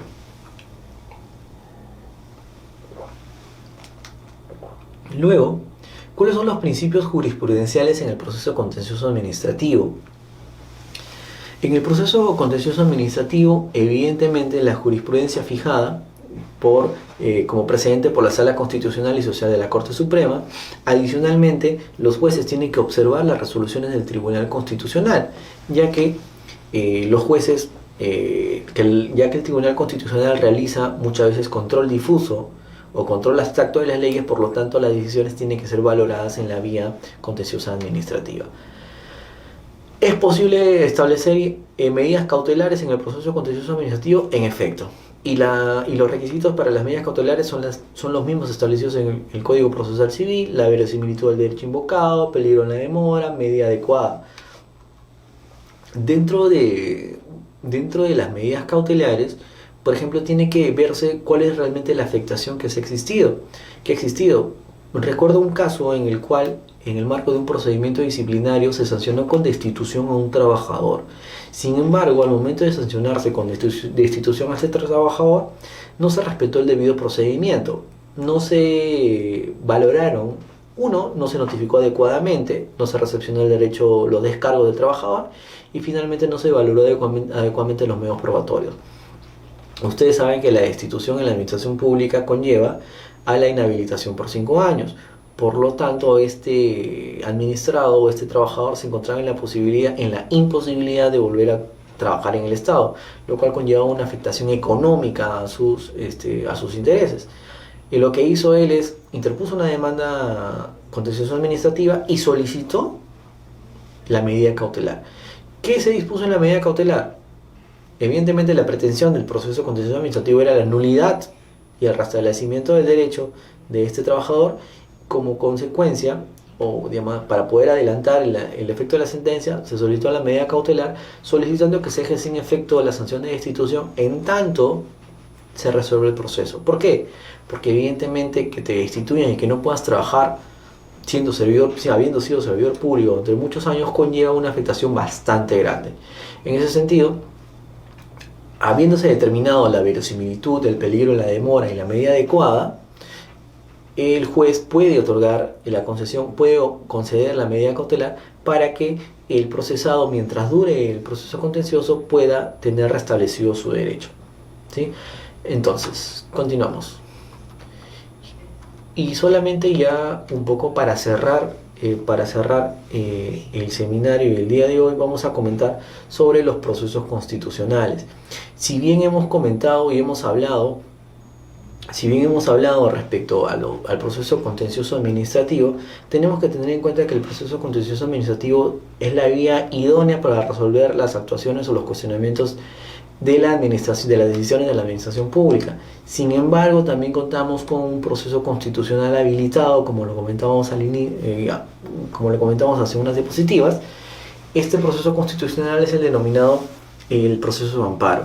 El proceso de amparo es un proceso que también que a través de este proceso también se puede realizar el cuestionamiento a las decisiones de la administración pública. Sin embargo, tienen unas peculiaridades que vamos a pasar a ver.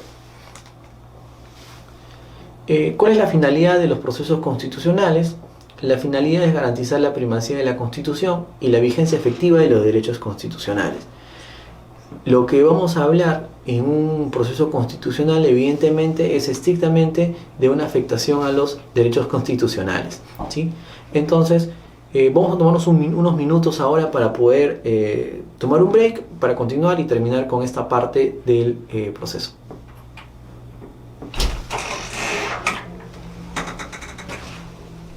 Profe, voy a entrar un rato para... Ya, No, está bien, no.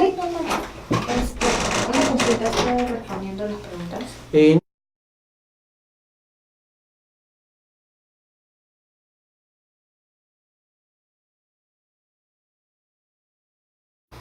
Bien, buenas noches. Regresamos nuevamente. Efectivamente, ahorita vamos a realizar algunas preguntas, doctor Álvaro, que nos han estado consultando. Por ejemplo, aquí la señora Juana Medina, que está conectada también, nos pregunta: las demandas presentadas en el contrato administrativo contra la Contraloría por inhabilitación de funcionarios, ¿quedaría sin efecto por la sentencia del Tribunal Constitucional? Ahí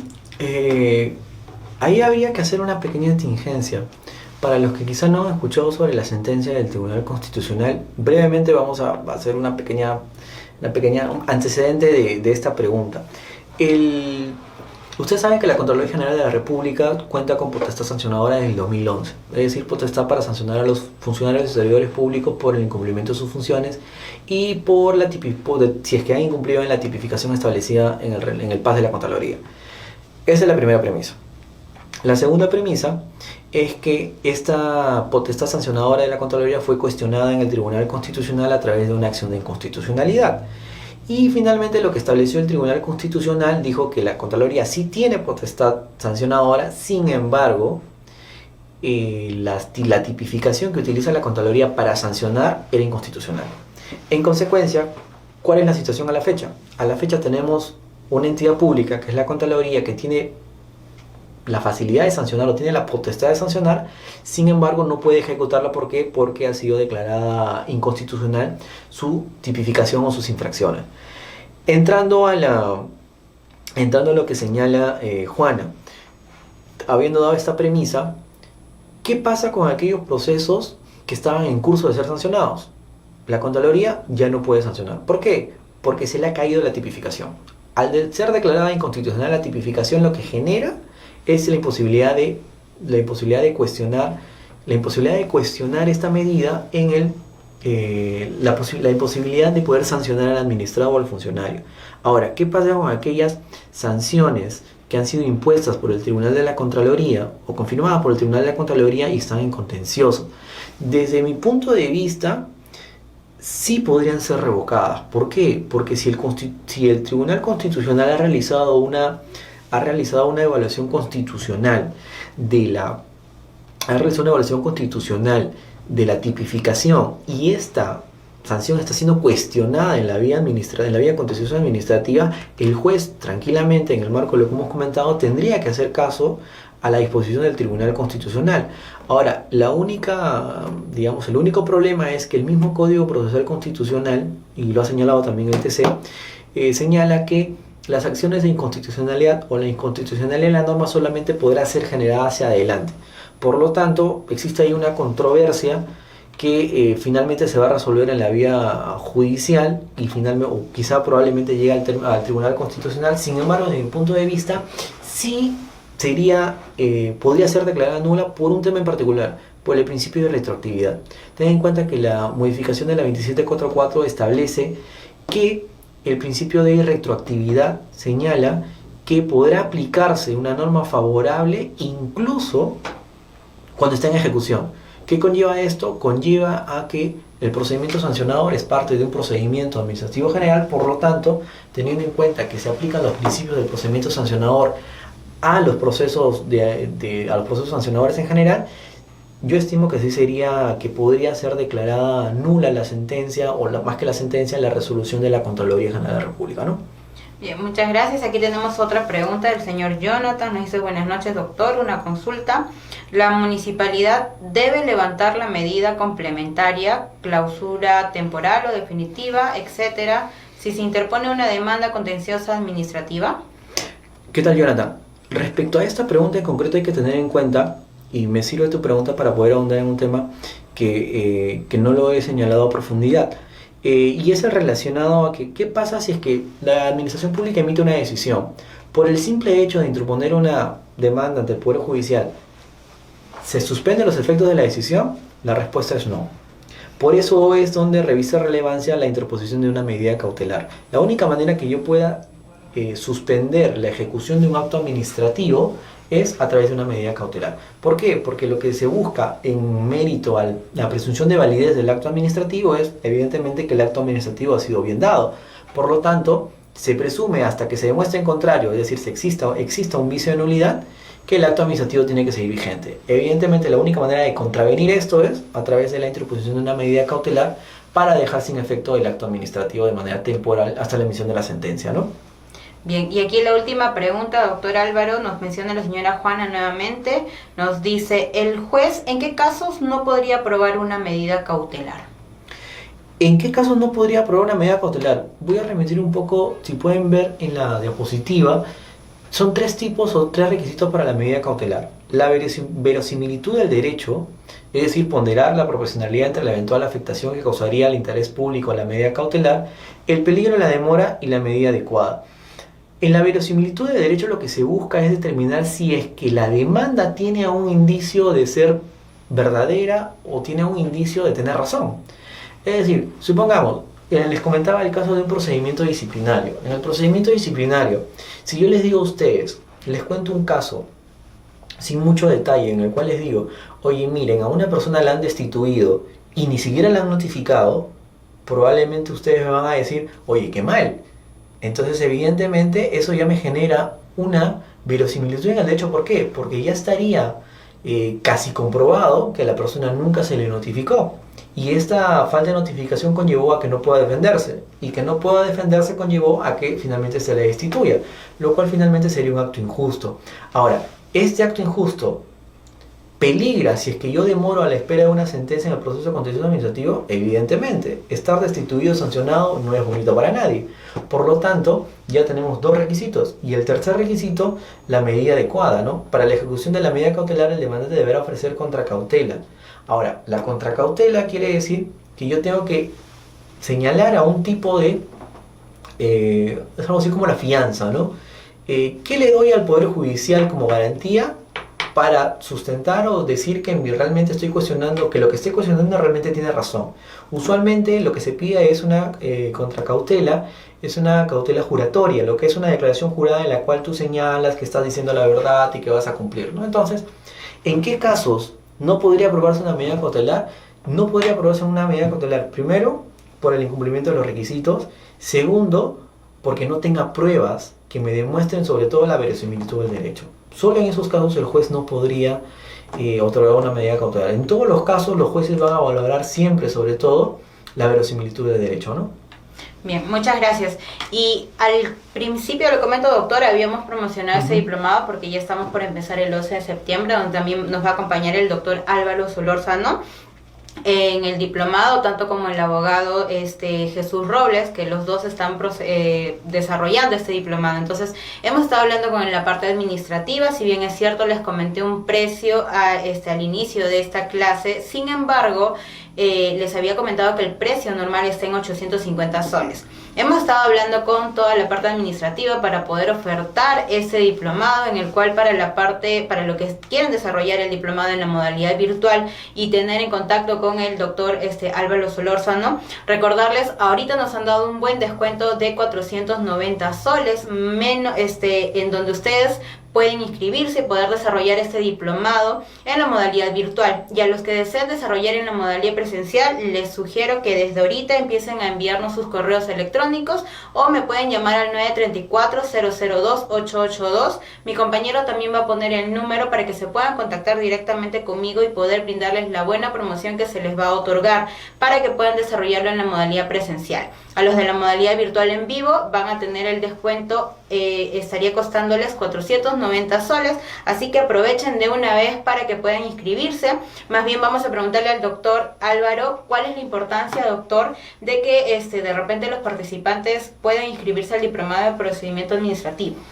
Sí, en efecto, justo aportando un poco a lo que comento, hay que tener en cuenta, hay dos componentes. Cuando hablamos de un diplomado en procedimiento administrativo y contencioso administrativo, ¿qué es lo que pasa en la práctica?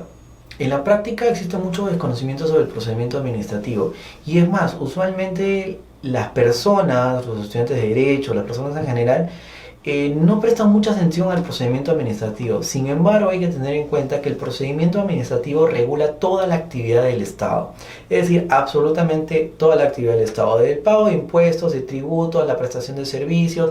Incluso en el tema laboral, los que trabajan en la administración pública se regula por el tema administrativo, un procedimiento administrativo, las contrataciones del Estado.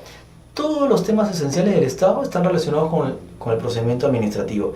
Y es inevitable que cuando hablemos de procedimiento administrativo, hablemos de que el Estado muchas veces puede generar afectaciones a los derechos fundamentales. ¿Por qué? Porque tengamos en cuenta que muchas veces lo recurrente en la administración pública es que no contamos con servidores públicos completamente capacitados, o en algunos casos por la extensa carga laboral que tienen los servidores públicos, es complicado que puedan atender todos los pedidos. Entonces es donde se generan las afectaciones al Estado, al ciudadano. Cuando se genera la afectación al ciudadano, el ciudadano probablemente no sabe qué hacer. Y si no sabe qué hacer y el juez tampoco conoce de derecho administrativo, ¿qué va a generar? Va a generar que este juez o este abogado procesalista o litigante que no conozca derecho administrativo va a tratar de interponer recursos estrictamente procesales, cuando lo que se busca, de acuerdo a lo que hemos visto en los principios del contencioso administrativo, es que el juez se involucre con los principios del derecho administrativo. Tengamos en cuenta que hay una gran diferencia entre el derecho procesal y el derecho administrativo. Por lo tanto, es muy importante para aquel abogado litigante conocer sobre temas de procedimiento administrativo, los cuales van a ser la base para poder cuestionar finalmente en la vía jurisdiccional. Entonces es muy relevante conocer estos dos temas que ha tenido bien el instituto poder abordar, ya que es un tema que no se conoce mucho. Entonces poder combinar la parte administrativa y el control judicial. Entonces desde estos dos puntos de vista lo que vamos a hacer, y a mi cargo vamos a encargarnos de ver el tema administrativo a mucho más detalle de lo que hemos venido viéndolo acá, porque evidentemente el derecho administrativo es todo un mundo, pero vamos a ver con bastantes casos prácticos cómo es lo que se ha venido dando, cómo se aplica, cómo se puede cuestionar un acto administrativo en la vía jurisdiccional, o cómo se puede reforzar un acto administrativo en la vía jurisdiccional para que no declaren la nulidad de nuestras decisiones de la administración pública, ¿no? Bien, como ya lo dijo el doctor Álvaro, estamos contando con él para el diplomado que estamos empezando este miércoles 11 de septiembre en la modalidad virtual. Está costando 490 soles, está con un súper descuento ya que el precio normal está en 850. Entonces, los que deseen desarrollar en la modalidad presencial, escriban ahora en el chat en vivo, deseo la promoción para el diplomado de procedimiento administrativo, así que nos pueden escribir ahora para poder brindarles mayor información. De ustedes tener compañeros también que deseen matricularse en nuestro diplomado, no duden en ponerse en contacto al 934-002-882. Bien, sin más preámbulo, lo dejo, profesor, para que pueda terminar con su clase. Muchas gracias. Perfecto, gracias. Y ya para cerrar con lo que veníamos viendo, solamente vamos a comentar, ya que el tiempo nos está ganando, señalamos que los procesos hablamos del proceso contencioso administrativo y hablamos de la posibilidad de interponer un proceso constitucional que vendría a ser el proceso de amparo. En ese sentido, el proceso de amparo, al ser un proceso constitucional, tiene, digamos, algunas bondades. Entre ellas, sobre todo, es la rapidez con la que se va a resolver el caso, que evidentemente va a ser un poco más acelerada que en el caso de un proceso contencioso administrativo. Y lo que busca el proceso constitucional de amparo es la protección de los derechos fundamentales del ciudadano, ¿no? Entonces, los derechos fundamentales se encuentran establecidos en el artículo 2 y 3 de la Constitución Política del Perú, y estos derechos constitucionales están relacionados todos a la protección, digamos, de los derechos constitucionales fundamentales de la persona humana, sin tener en cuenta el derecho a la libertad, porque evidentemente la libertad está tutelada por el habeas corpus, ¿no? Luego de esto, las características del derecho de amparo, del proceso de amparo, a diferencia del contencioso, y por qué un juez constitucional debería emitir un proceso de amparo, es por la vulneración y porque existe una vulneración tan exquisita en cuanto al derecho fundamental que no es posible que sea vista en el proceso contencioso administrativo. Uno de los requisitos, una de las causales de improcedencia del proceso de amparo es que no exista una vía idónea, una vía en la cual de manera satisfactoria se puede ejercer el derecho. Entonces, el contencioso administrativo es una vía idónea, sí. Pero ¿cuál es el problema del derecho del contencioso administrativo? El tiempo. El tiempo usualmente es uno de los principales cuestionamientos, por lo que las personas deciden irse al proceso de amparo. Luego, de manera general, el plazo para la interposición del proceso de amparo es de 60 días hábiles de producida la afectación. En caso de amparo contra resoluciones judiciales, será 30 días de notificada, no pudiendo presentarse la demanda, en donde las mismas reglas que el proceso contencioso administrativo, pudiendo presentarse en el domicilio del demandante o de lo contrario en el lugar de la afectación.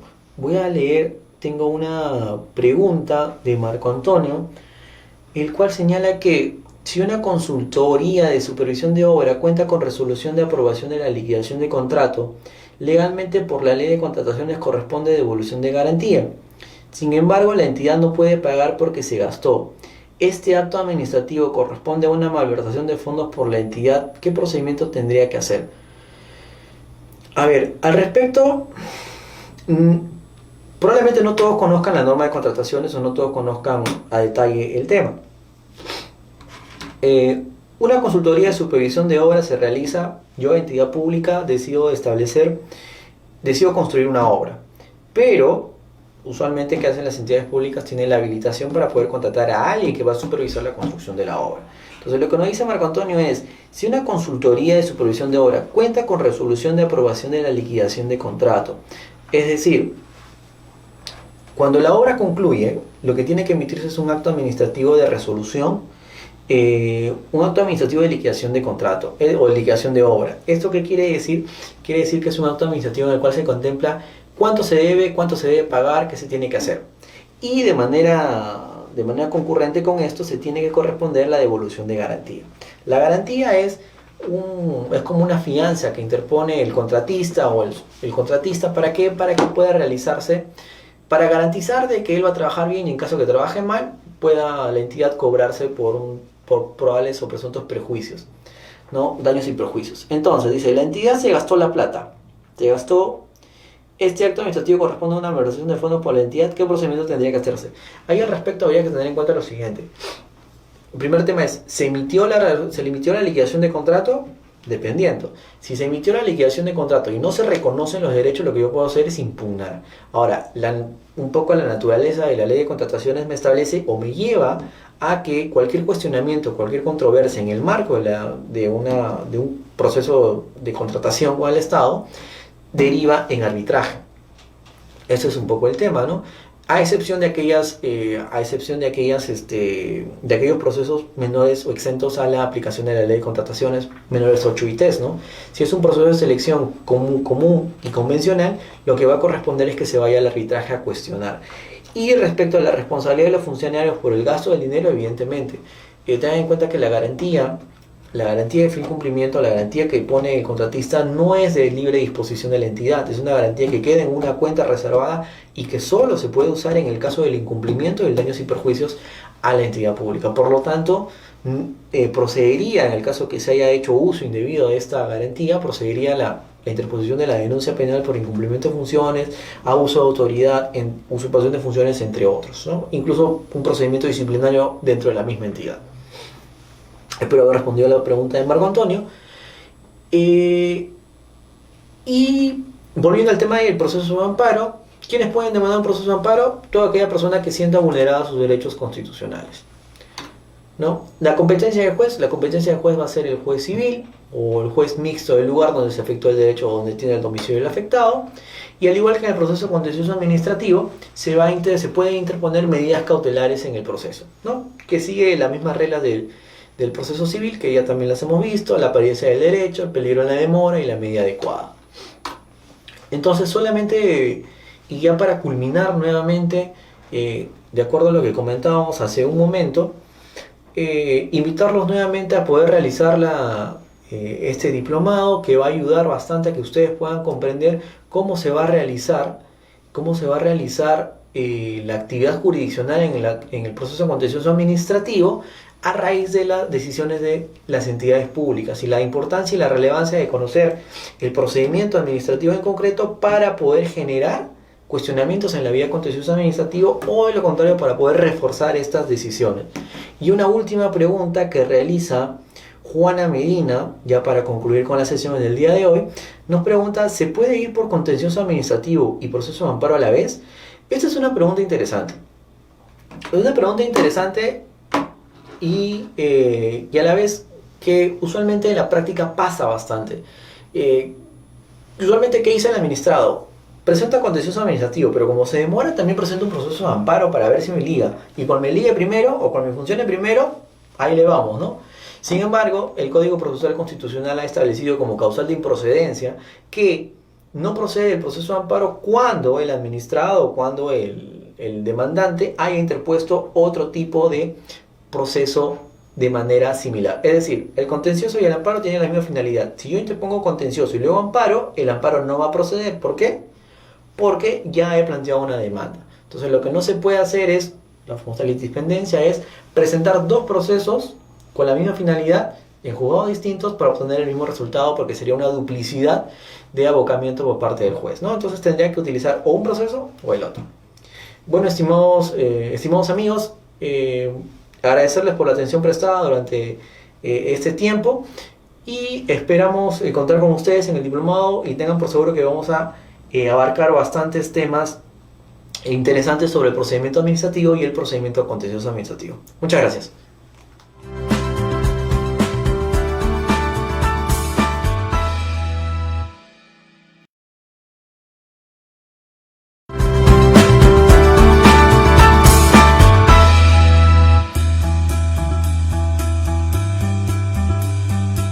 Mi nombre es Carlos Alberto Lozada Ramírez, vengo de la ciudad de Trujillo, soy licenciado en Administración, egresado de la Universidad Nacional de Trujillo.